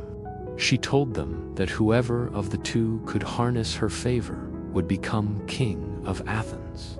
Then she disappeared into the city. Now, both of these heroes prayed to Athena for assistance, but it was Theseus who built the first altar to Athena in Athens, and so Athena chose him as the winner. She was also known as the protectress of travelers, and she helped many heroes on their journeys, including Odysseus, who had to travel home across the sea. She sent him a favorable wind, a guiding star, and a safe harbor. And she was also instrumental in helping Perseus defeat the sea monster Cetus. She drove Cetus toward the island of Delos, where Perseus killed him. But perhaps Athena's greatest gift to humanity was the olive tree. When she was chosen to be the patron goddess of Athens, she gave the people of Athens an olive tree as a symbol of her protection. And this tree was incredibly special because its branches were laden with fruit, and the oil produced from its fruit could be used for cooking and for fuel. The other goddesses had each offered the Athenians something else. Aphrodite promised beauty, Apollo promised music, and Artemis promised wild animals. But none of those gifts were as useful as the olive tree. So the people of Athens chose Athena as their patron goddess. Now, Athena was a virgin goddess, and she hated it when mortals tried to force her into marriage. Once, when she was in disguise, walking along a road, she was approached by a satyr who wanted to marry her. But Athena turned him into a stone, and when his rear end stuck out, she mocked him for being too full of wine and too slow of mind. She also cursed him to always be that way. And another time, when she was bathing, a suitor named Midas peeked in on her, and she turned him into a donkey. Now, Athena was a master craftsman and inventor, and she was responsible for teaching mortals how to create many different things. She taught them how to work with metal, how to make tools, and how to build houses. She invented the plow, the saw, the axe, and even the flute. And Athena's owl, which was sacred to her, was the messenger of the night, and it could talk and predict the future. So I think one of the reasons why Athena is so popular amongst the Olympians and the mortals alike is because she gives us everything we need to survive and thrive. She gives us knowledge and wisdom, tools and inventions, guidance and protection. I mean, what more could we ask for? A long time ago, in a faraway land, there was a girl who lived in a small village near a big forest. The girl's name was Echo, and she had a very soft and beautiful voice. She loved to sing while working in the fields or while walking through the forest. The birds would stop their singing when she sang. The flowers would bend their heads to listen to her, and the trees would sway to the rhythm of her voice. But, unfortunately, Echo was very shy, and she was afraid to use her beautiful voice in public. She would always hide behind the trees or the bushes when people passed by, so that they could not hear her singing. One day, Echo was walking through the forest, and she came across a clearing. In the middle of the clearing was a small lake, and its surface was as still as a mirror. Echo sat down on a nearby stone and started singing. She sang about the beauty of the forest, about the birds and the flowers and the trees. And as she sang, she saw her own image in the lake, and it seemed to her that the image was not just reflecting her voice, but also her shyness, her timidity, her fear of being judged by others. And as she looked at her image in the lake, she began to understand that she could not keep hiding behind the trees and the bushes forever. She had to find a way to overcome her shyness and use her beautiful voice to bring joy to herself and to others. So Echo took a deep breath and started singing louder. Her voice echoed through the forest and reached the ears of a young man who was walking nearby. The young man stopped and listened. He had never heard such a beautiful voice before, and he wanted to see who it was that was singing. So he walked towards the sound, and soon he came across the clearing. He saw Echo sitting on the stone, and he was mesmerized by her beauty and by the sound of her voice. Echo was so surprised that someone had found her that she tried to hide again, but the young man stopped her. He told her that he had heard her singing and that he wanted to ask her to be his wife, because he believed that no one else had a voice as beautiful as hers. And Echo, who had never been asked to be anyone's wife before, was very happy. She agreed to marry him, and they lived happily ever after, and the forest was filled with the sound of her beautiful voice. The end.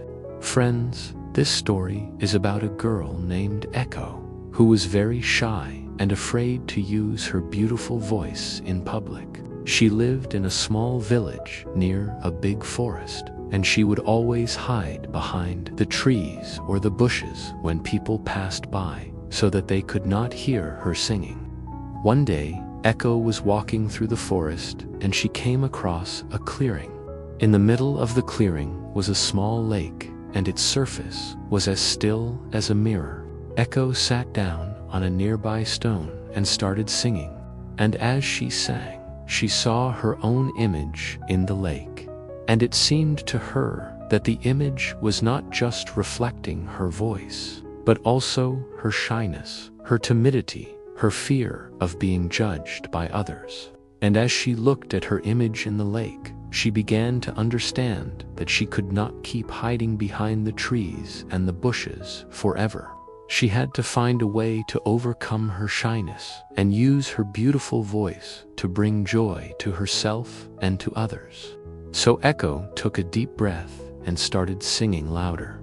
Her voice echoed through the forest and reached the ears of a young man who was walking nearby. The young man stopped and listened. He had never heard such a beautiful voice before, and he wanted to see who it was that was singing. So he walked towards the sound, and soon he came across the clearing. He saw Echo sitting on the stone, and he was mesmerized by her beauty and by the sound of her voice. Echo was so surprised that someone had found her that she tried to hide again, but the young man stopped her. He told her that he had heard her singing and that he wanted to ask her to be his wife because he believed that no one else had a voice as beautiful as hers. And Echo, who had never been asked to be anyone's wife before, was very happy. She agreed to marry him, and they lived happily ever after. And the forest was filled with the sound of her beautiful voice. This is the end. Now, I want to read you another story. It's called Narcissus. Once upon a time, in a faraway land, there was a handsome young man named Narcissus. He lived in a small cottage near a big forest, and he loved to spend his days hunting or fishing or just walking through the woods. One day, Narcissus was walking through the forest, and he came across a clearing. In the middle of the clearing was a small lake, and its surface was as still as a mirror. Narcissus walked towards the lake, and he saw his own reflection in the water. He saw a young man with handsome features, with curly hair and bright eyes, with a strong body and a graceful posture. And Narcissus thought to himself, "Who is this handsome young man? Why have I never seen him before?" And Narcissus continued to stare at his reflection, and he forgot all about the world around him. He did not hear the birds singing, or the flowers blooming, or the trees swaying. He only had eyes for his reflection in the lake. And Narcissus became so obsessed with his own reflection that he started to neglect his duties. He stopped working in the fields, and he spent all his time by the lake, admiring his own beauty. And one day, Narcissus's mother noticed that he was not working in the fields, and she went to his cottage to see what was wrong. She found him sitting by the window and staring into the forest.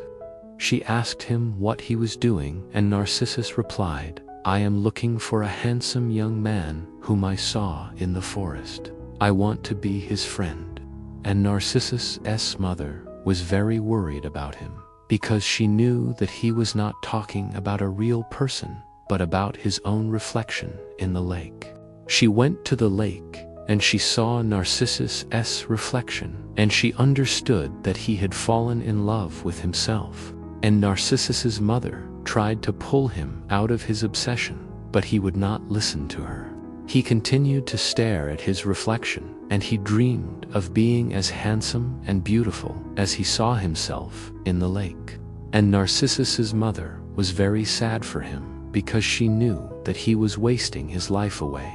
She had hoped that he would grow up to be a strong and brave man, but now she saw that he was becoming weak and vain and selfish, and Narcissus's mother could not bear to see her son destroy himself. So she went to the lake one night and overturned it with a magic spell. When Narcissus woke up the next morning and went to the lake, he saw that his reflection was gone. He searched for it, but he could not find it anywhere, and Narcissus was very upset because he thought that he had lost his best friend. He wandered through the forest, calling for his friend, but no one answered him. And Narcissus continued to call for his friend until he faded away into the silence of the woods. And that's the end of our story. So we have two stories today about Narcissus and Echo, and both of them are about a kind of self-obsession. They re-looking at themselves, either literally or metaphorically, and they so obsessed with themselves that they do unsee anything else around them. For example, in the story of Echo, she doesn't hear the birds singing, or the flowers blooming, or the trees swaying. And in the story of Narcissus, he does unhear his mother calling him, or the birds singing, or the flowers blooming, or the trees swaying. He only has eyes for his reflection in the lake. Both characters are so wrapped up in themselves that they can't see anything else around them. And that's why, in the end, they both fade away. Echo fades away into the silence of the woods, and Narcissus fades away into the silence of the lake. What do you think about these stories? Do you think they're interesting? Do you think they have a lesson for us? I'd love to hear your thoughts. As the sun dipped below the horizon, painting the sky in hues of amber and rose, a lone figure stood at the edge of the world. His name was Daedalus, a craftsman, an engineer, but most importantly, a father. In his arms, he held the most precious creation of his life, not a statue or a painting, but his son, Icarus. For 18 years, Daedalus had dedicated his life to one thing: escaping the labyrinth. Not that anyone could blame him. Being trapped within its twisting corridors was no picnic, but for him, being trapped wasn't just a physical confinement. It was a torment to his soul. He saw the monster grow stronger with each passing day, feeding on the despair of those who entered and never emerged. But in his son's eyes, he saw hope. In those innocent eyes, he saw a future where the sun shone brighter, where laughter echoed freely, and where the sea breeze carried the scent of freedom. Now, looking out at the endless expanse of the ocean, Daedalus knew their escape would begin there. With trembling hands, he adjusted his son's blanket, ensuring he was comfortable. His heart ached at the thought of what lay ahead, but the thought of his son growing up in captivity tore him apart. "My boy," he whispered, his voice rough with emotion, "we're going on an adventure." Icarus stirred, his eyes fluttering open like the petals of a flower reaching for the sun. "An adventure," he echoed, his voice filled with wonder. Daedalus nodded, unable to speak. The weight of their fate pressed down on them, but in that moment, all he saw was the wonder in his son's eyes. So they waited for the perfect moment when the moon would cloak them in darkness and the wind would become their ally. When night fell, casting its velvety cloak over the land, Daedalus and Icarus slipped away from the labyrinth. The cool night air wrapped around them as they walked, a comforting presence in the darkness. Daedalus clutched his bag tightly, his heart pounding in his chest.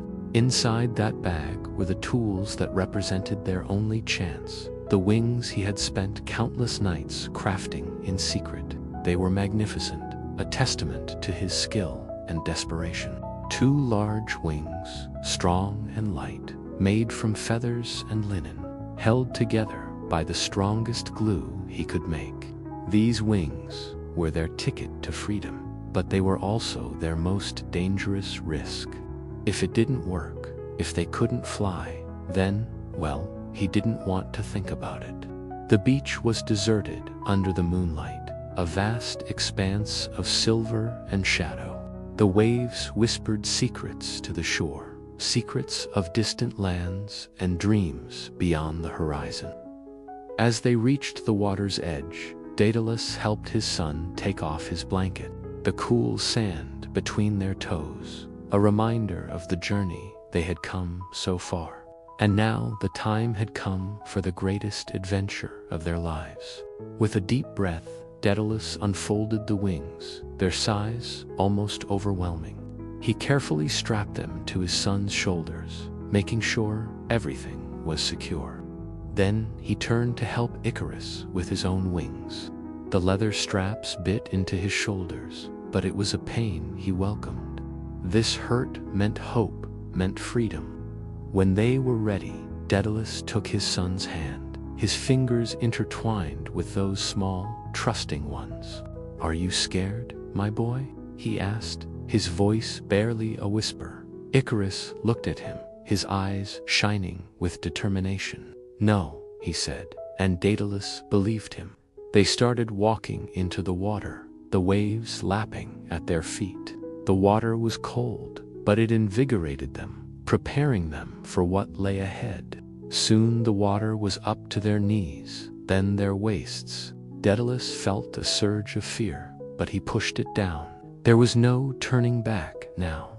And then they were in too deep for running, for turning back. The water reached their necks, enveloping them in its icy embrace. Daedalus closed his eyes, bracing himself. This was it. He had faith in his wings, in his creation, but he couldn't help but feel a sense of dread. Would it be enough? Suddenly, his son tugged on his hand, his eyes wide with excitement. "Look, Papa, the wind is helping me," he cried. Daedalus opened his eyes and gasped. A gentle breeze was filling the wings, lifting them higher and higher. It was so beautiful. With a final push, they were free of the water, their wings soaring high above the waves. Daedalus looked down at the beach, at the place they had started their journey. It seemed so tiny from up here, so insignificant. He had dreamed of this moment for so long, and now it was real. They were flying. They glided over the ocean, the wind whispering secrets in their ears. The waves were their companions as they danced across the water. The moon and stars twinkled above, as if celebrating their freedom. The sky was vast and limitless, just like the love a father had for his son. As the first rays of sunlight touched their wings, Icarus let out a joyous laugh. The feathers were warm, not from the sun, but from the magic that bound them together, the magic of their hope, their dreams, their freedom. Daedalus smiled, his heart overflowing with love and pride. In that moment, he knew everything he had done, everything he had endured, had been worth it. Icarus looked at his father, his face radiant with happiness. "We're free, Papa," he shouted, his voice carried by the wind, and indeed they were. Free from the shadows of the past, free from the chains that had held them back, free to embrace the endless possibilities that lay ahead. They flew for what seemed like hours, but in reality was only a few minutes. Yet in those few minutes, they created a lifetime of memories, memories that would sustain them through the challenges that lay ahead. As the sun began its ascent, painting the sky in hues of gold and crimson, Daedalus knew it was time to find somewhere to hide. He looked around and spotted a cave nestled at the foot of a cliff. With a gentle maneuver, he guided Icarus towards the opening, shielding him from the curious gaze of the rising sun. Inside the cave, it was cool and dark, a welcome respite from the warmth of the sun outside. Daedalus helped his son out of the water, his heart swelling with love and exhaustion.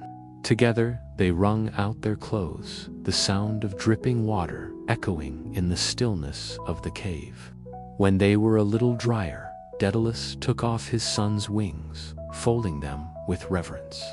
Each feather, each strap, each line of linen was a testament to their journey, their struggles, their triumphs. He kept them close, not just because they were irreplaceable, but because they were a symbol of their bond.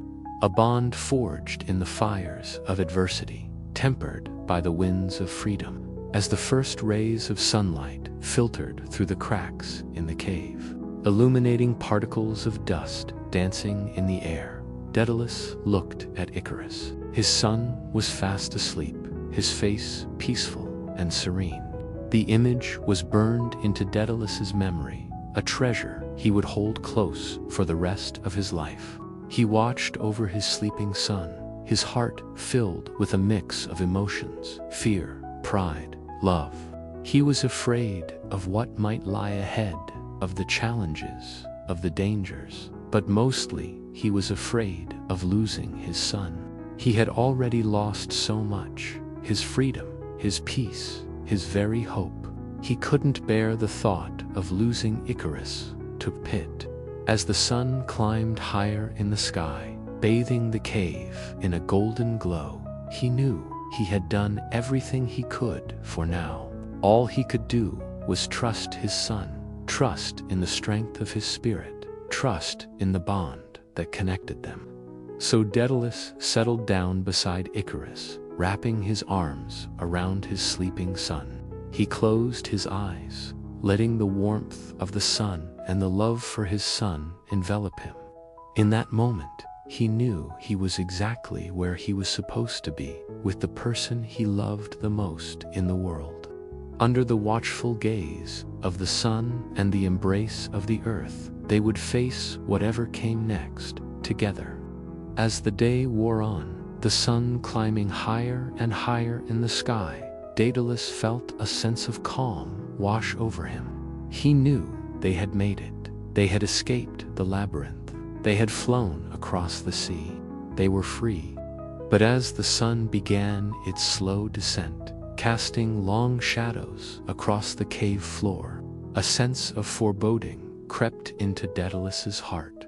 He knew their troubles weren't over. They had escaped one prison only to find themselves in another, trapped by the limitations of their strength, their resources, their resolve. Looking down at his sleeping son, Daedalus felt a surge of determination. He may be tired, but Icarus needed him now more than ever. He gently nudged his son, rousing him from his slumber.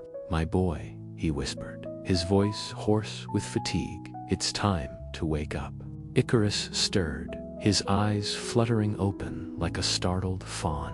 He looked up at his father, confusion clouding his features. "What's wrong, Papa?" he asked, his voice thick with sleep. Daedalus forced a smile, trying to convey the gravity of the situation without waking his son's fears. "It's time for us to start our new adventure," he said, hoping his tone conveyed the excitement he wanted to inspire. But as Icarus began to stir, the cave grew darker, the air thicker, the shadows deeper. And in that darkening cave, as the sun dipped below the horizon, taking its light and warmth with it, Daedalus and Icarus faced their new reality together. With story 12. Hestia was a goddess, but not a very well-known one, which isn't surprising considering that she rarely ever had any adventures. You see, Hestia was the goddess of the hearth, the small, cozy fire inside of people's homes that kept them warm, cooked their food, and made their houses feel like a sanctuary. She wasn't a loud, boisterous goddess, nor was she an evil one either. She was quiet and gentle, and she liked it that way. She liked tending to her little fire and watching over mortals as they went about their daily lives. Sometimes they would notice her and give her little offerings of flowers or song, and she cherished those moments. But more often than not, they wouldn't even realize she was there, which made her very sad, because she wanted to be noticed, to be appreciated for all the work that she did. But what could she do?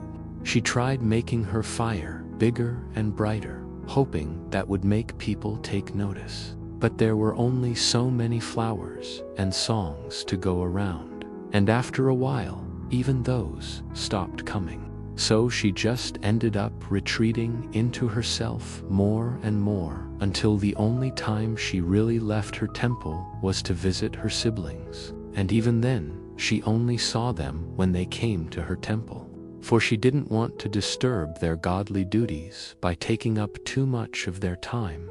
No, she knew how important what they did was. She just wished that someone, anyone, would come to her temple and give her a little bit of attention. Was that too much to ask? One day, though, she got her wish, except it wasn't exactly how she expected. You see, this particular day started out like every other day.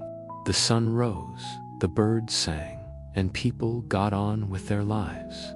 But as the day wore on, the sky grew darker and the wind grew colder. By the time the sun began its descent, the entire world was in turmoil. People ran for cover as the first fat raindrops fell from the sky, but there was nowhere for them to go. Their houses were flimsy and wouldn't keep them dry for long, and the trees offered no respite from the wind and the rain. Everything was soaked within minutes, and with the temperature dropping fast, it didn't take long for hypothermia to set in. Now, most people don't know this, but when it rains, the river rises. And since most rivers flow directly through towns and cities, this means that the water eventually floods everything.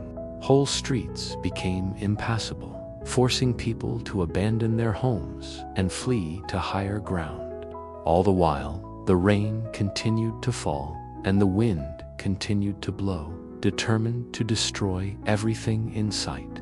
It was the worst storm anyone could remember, and if it didn't stop soon, everyone would die. As such, people began praying to the gods for help. They prayed to Zeus and Hera for protection, to Hades and Persephone for a swift death, and to Poseidon for calm seas. But of all the gods, there was one they forgot to pray to, the goddess of the hearth, the one who could have saved them from the beginning. You see, Hestia's temple was on top of a hill overlooking the entire city, and as the floodwaters rose, people began making their way towards it, desperate for shelter. At first, Hestia was scared, unsure of what to do, but when she saw the pain and suffering these mortals were going through, something inside of her snapped. This was her chance to prove herself, to show the world that she was more than just a minor goddess. She was the goddess of the hearth, and that meant she was also the goddess of home and family. She was the embodiment of warmth and safety, and she was going to use that power to save as many people as she possibly could. With that, Hestia went to work, gathering dry wood and starting a massive fire in her hearth. Then, using her godly powers, she expanded it until it was big enough to shield an entire city block from the storm. People poured into her temple, seeking refuge from the raging storm outside. And she welcomed them all, tending to their wounds and making sure they had food and water. As the storm raged outside, Hestia's fire burned bright, casting dancing shadows on the walls and keeping everyone warm and safe. It was the best party anyone could remember, filled with singing and dancing and laughter. And Hestia basked in the joy of her people, reveling in their gratitude and appreciation. Finally, she was being noticed. Finally, she was being appreciated. Finally, she mattered. But then the unthinkable happened. After what felt like an eternity, the storm outside began to calm down. The rain slowly turned to a drizzle, The wind died down to a gentle breeze, and the clouds parted, revealing a bright blue sky. As the last of the rain fell, people began emerging from Hestia's temple, blinking in the sudden sunlight. They looked around at the damage that had been done, at the debris littering the ground and the flooded streets. But they weren't scared, not anymore. They had survived the worst of the storm, and that was thanks to Hestia and her fire. But before they could thank her properly, she was already gone. All that remained was her fire, still burning bright, casting dancing shadows on the walls. As the people began cleaning up the mess, they couldn't help but smile. They had lost so much, yet they had also gained something new. A newfound appreciation for the quiet, gentle goddess of the hearth. From that day forward, Hestia was never forgotten. People made regular offerings to her, just to show their appreciation for all that she did. And whenever a new house was built, they made sure to build a proper hearth in the center of it, because they knew that that's where Hestia would be waiting. She might be a minor goddess, but that didn't mean she wasn't important. In fact, it was quite the opposite. She was a reminder that even the smallest flame can cast the brightest light, and that sometimes it's the quietest voices that have the most to say. The stories of the gods, heroes, and mysteries of Greece fade into silence. The myths remain eternal, but tonight they have guided you into peace. As you rest, remember that these stories are always here for you to bring calm, wonder, and gentle dreams. If you enjoyed tonight's journey, I invite you to subscribe to the channel, so you'll always have a place to return whenever you need calm, relaxation, and timeless myths to fall asleep to. Good night, sleep well, and may the gods of old watch over your dreams. Now, let's begin. In the heart of Athens, nestled amidst olive groves and ancient stones, there lived a sculptor named Pythias. He was renowned throughout the city for his skill crafting figures of gods and heroes from marble and bronze. But Pythias wasn't content with earthly renown. His heart ached with a longing for immortality, for his name to echo through the ages. One day, driven by this desire, he left Athens. After a long journey, he arrived at the Oracle of Delphi, where the great Pythia received her visions from the gods. There, amidst the sacred tripod and billowing vapors, Pythias approached the oracle and asked, "Oh, divine Pythia, I am but a humble sculptor. My hands create fleeting shadows on the earth, destined to be forgotten with the passing seasons. Grant me immortality through your prophecy. Tell me, which god shall I sculpt that my name might live on through the ages?" The vapors swirled around the oracle, and when they cleared, she spoke in a voice echoing with otherworldly wisdom. "You seek immortality through the deathless gods. Yet who among them is without rival, without equal, the only one who reigns supreme in all of the cosmos?" Pythias pondered this riddle as he made his way back to Athens. Days turned into weeks, and still he pondered the oracle's cryptic words. Who was this supreme god? Was it Zeus, who ruled the heavens, yet had brothers and sisters? Was it Poseidon, who shook the earth with his might? Or Hades, who claimed the souls of the departed? One evening, as Pythias sat in his garden, lost in thought, he heard the soft chirp of a cricket. It was the smallest of creatures, yet its song seemed to hold a strange power over him. Suddenly, he understood. The oracle had not spoken of a god, but of a concept, of the idea of timelessness. For what is more eternal than time itself? What god or hero remains unchanged by the relentless march of the seasons? Only time is truly immortal. With this revelation, Pythias set aside his tools. He would not sculpt a god, for he realized that no mortal hand could capture the essence of eternity. Instead, he began to sculpt time. With each stroke of his chisel, he brought to life a figure that transcended the limitations of his mortal craft. Time, his wings spread wide, seemed to encompass all of eternity. When his work was complete, Pythias stood back and gazed upon his masterpiece.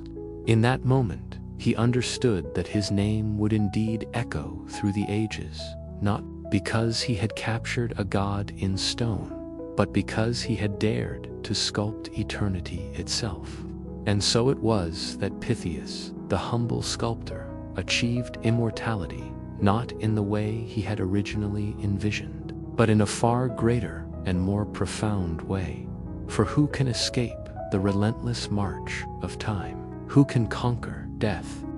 But the one who conquers time, that is the ultimate triumph. And as we ponder the tales of gods and heroes, let us remember the simple truth that immortality can be found not just in marble or bronze, but in the very essence of existence, in the grand tapestry of time itself. Now, if you found yourself captivated by the timeless tales of Pythias, I invite you to subscribe to the channel. Here we celebrate storytelling and invite you to share your own stories. So, if you ever wanted to tell a story that will echo through the ages like Pythias' name did, then come share your stories on our channel. Who knows, you might just find your own path to immortality.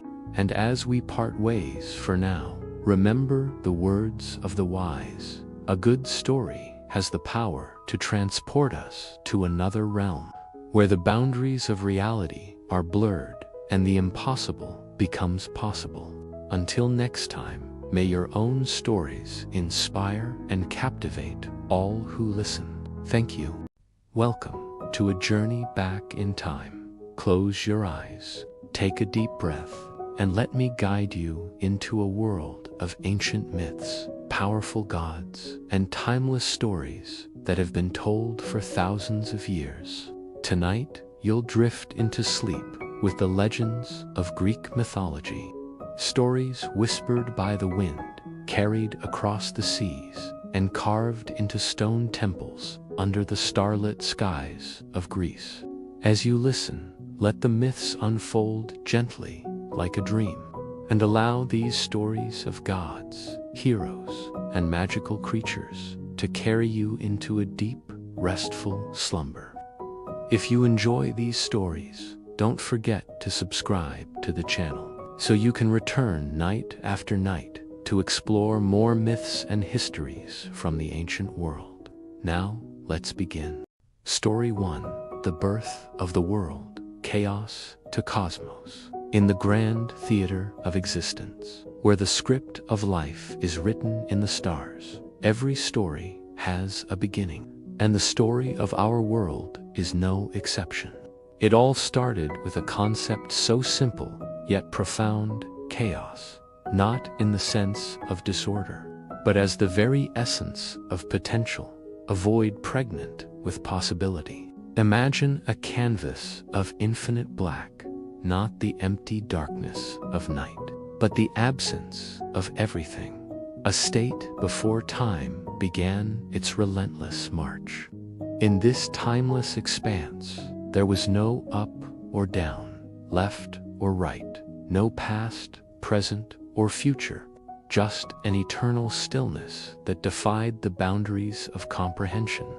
Within this boundless nothing, three primordial deities emerged, each representing a fundamental aspect of existence. First among them was Gaia, the embodiment of the earth, a titaness whose form was the bedrock upon which the world would be built. Emerging from the swirling depths of chaos, she came forth as a symbol of stability, her presence anchoring the formless void. Following close behind was Uranus, the embodiment of the sky, his form stretching across the face of chaos, creating a firmament that divided the upper expanse from the lower void. As Gaia and Uranus took their places, the raw materials of existence began to coalesce around them, setting the stage for the grand drama of creation. But the celestial drama didn't end there.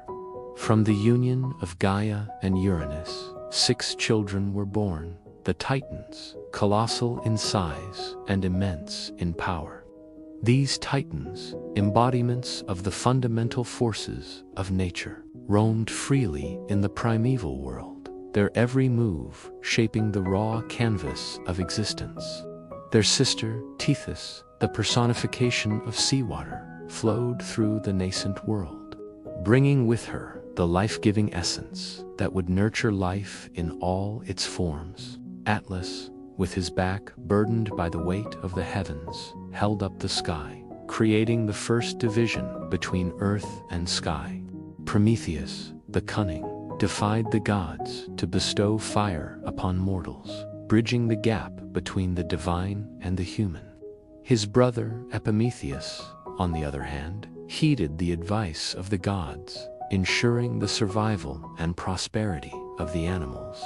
Then there was Minos, the just, who became the king of the underworld, bringing order and balance to the realm of the dead. Finally, Cronus, the youngest, wielded the power of time, forever reminding mortals of the fleeting nature of existence.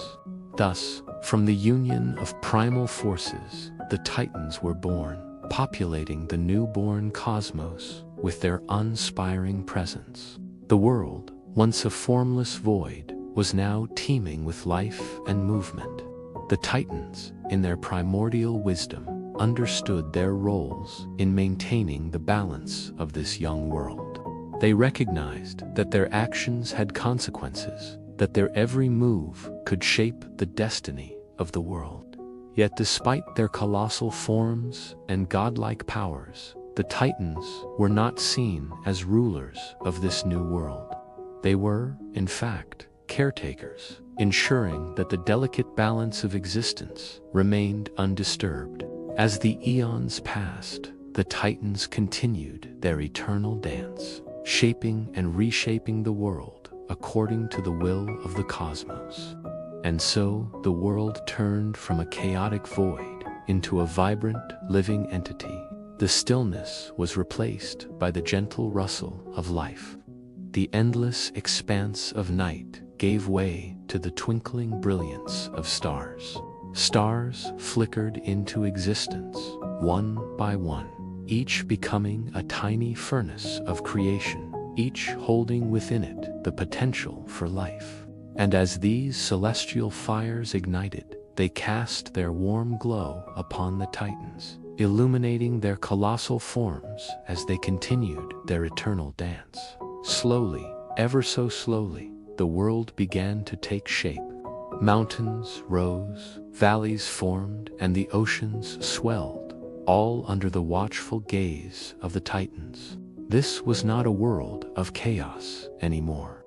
It was a world in balance, a world on the verge of becoming home to countless forms of life. And as the Titans surveyed their creation, they must have felt a sense of pride, knowing that from the depths of chaos, they had helped bring forth the beauty and complexity of existence. And then from this vast beginning, new stories were born. Now, dear viewers, as the story of the world's creation comes to a close, we invite you to become a part of our story here at our channel. Your support means everything to us. So if you find joy in our retellings of these timeless tales, don't hesitate to show your support. Your likes are stars in our cosmic expanse, guiding our path and fueling our passion for bringing these myths to life. And if you'd like to be part of our cosmic community, hit that subscribe button. We've got more tales to tell, more myths to explore, and we'd love to have you along for the ride. But for now, let's take a moment to appreciate the journey we've shared.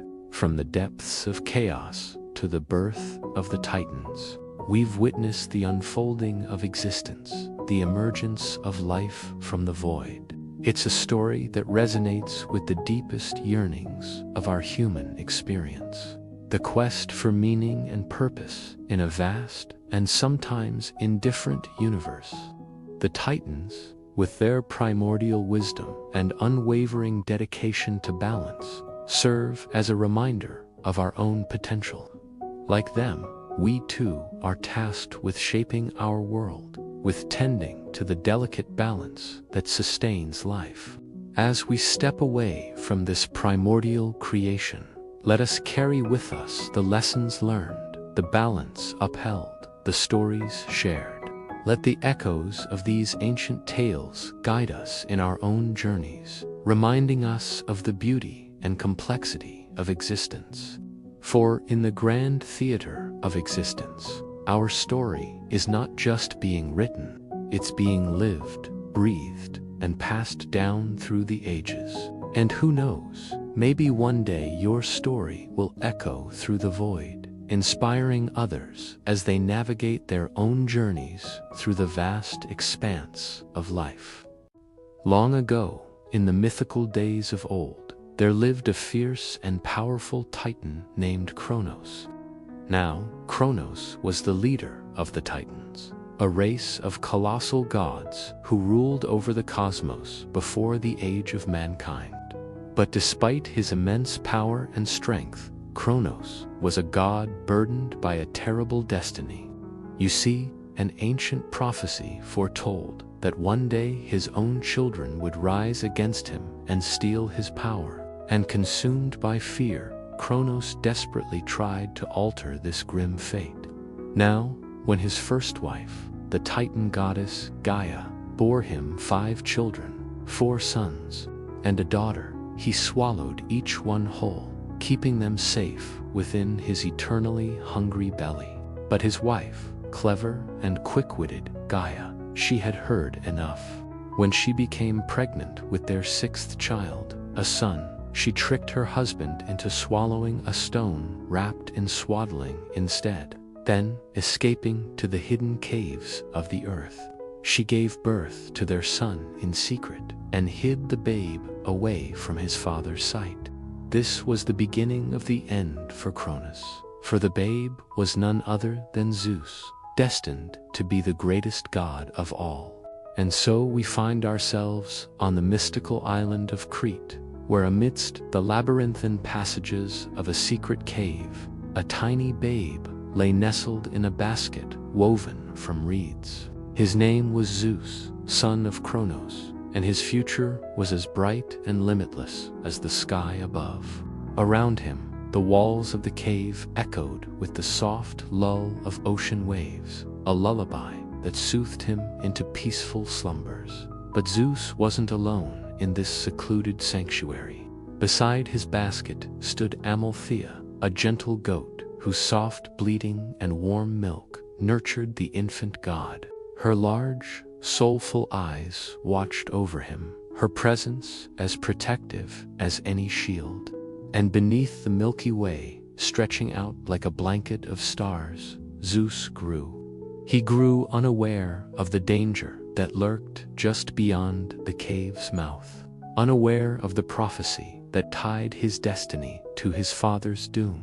Years turned into decades, and the boy grew into a strapping young man, his muscles rippling beneath his skin like waves crashing against the shore. But the tranquility of his life in the cave was shattered one fateful day when 2 eagles, their sharp eyes gleaming with celestial wisdom, descended from Mount Ida.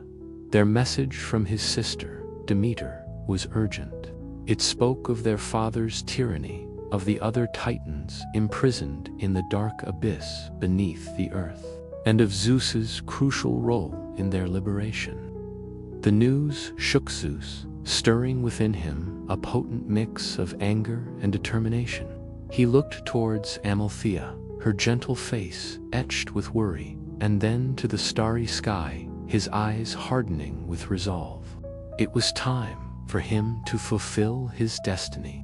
He approached the mouth of the cave, hesitated for a moment, then stepped out into the blinding light of day.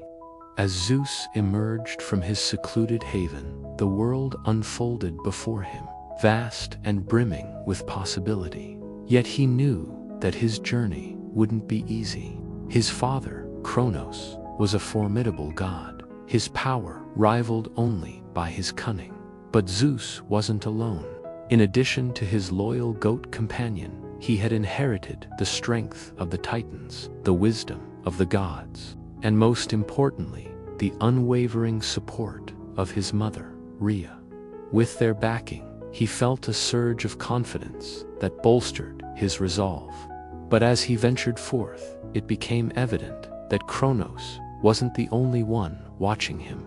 The realm of the Titans was a treacherous place, riddled with deceit and danger at every turn.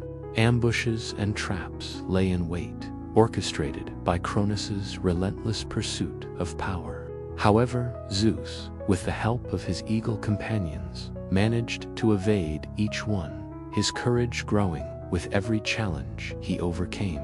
These trials not only tested his strength, but also honed his strategic thinking and leadership skills.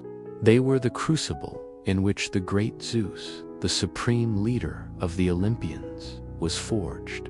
During these arduous years, Zeus didn't just fight, he formed alliances with the Hecatanshires, a race of colossal beings with 50 arms and 50 heads springing from each shoulder. Their immense strength was matched only by their loyalty and eagerness to aid the young Zeus in his battles against the Titans. Under Zeus's command, they charged into battle, wreaking havoc among the ranks of Kronos' army. Each victory drew the Titans closer to their doom. Yet Kronos, desperate to maintain his hold on power, unleashed his most fearsome weapon, the monstrous Typhon, a creature of pure evil with multiple heads and a heart that burned with infernal fire. This final confrontation was the culmination of Zeus's journey, a test of everything he had learned and endured. The battle raged, shaking the very foundations of the cosmos. Lightning cracked, thunder roared, and the clash of titans echoed through the void of space. But Zeus, drawing upon the strength of the Hecatanshires, the wisdom of the gods, and the love of his followers, fought with the ferocity of a cornered lion. Finally, with a mighty bolt of lightning, Zeus struck Typhon down, ending the reign of terror that had plagued the cosmos for so long. And with Typhon's defeat, Kronos' army crumbled. The Titans, broken and demoralized, fled to the distant corners of the earth, defeated but not entirely subdued. Kronos himself, stripped of his power and followers, was hurled into the abyss, banished to the darkest depths of Tartarus. There, chained and tormented, he spent his eternity, forever separated from his children and the power he had so desperately clung to. As the echoes of battle faded and the cosmos began to heal, Zeus knew that his work was far from over. The prophecy was fulfilled, but a new chapter was just beginning. With the help of his siblings, he set about the task of restoring order to the chaotic realm left in his wake. The world of Olympus was taking shape. In the aftermath of the Titanomachy, Zeus, the supreme leader of the Olympian gods, established his dominion over the cosmos. He divided the heavens, earth, and sea with his brothers Poseidon and Hades, setting the stage for the next era in the history of the gods. Yet, even as he basked in the glow of his hard-won victory, a shadow of unease lingered at the edge of his awareness. The giants, those colossal beings of primordial chaos, stirred in their slumber, drawn by the scent of discord and destruction that had stained the hands of the gods. Zeus knew that their awakening was inevitable, that soon he would have to confront yet another formidable foe. Despite this looming threat, Zeus took a moment to revel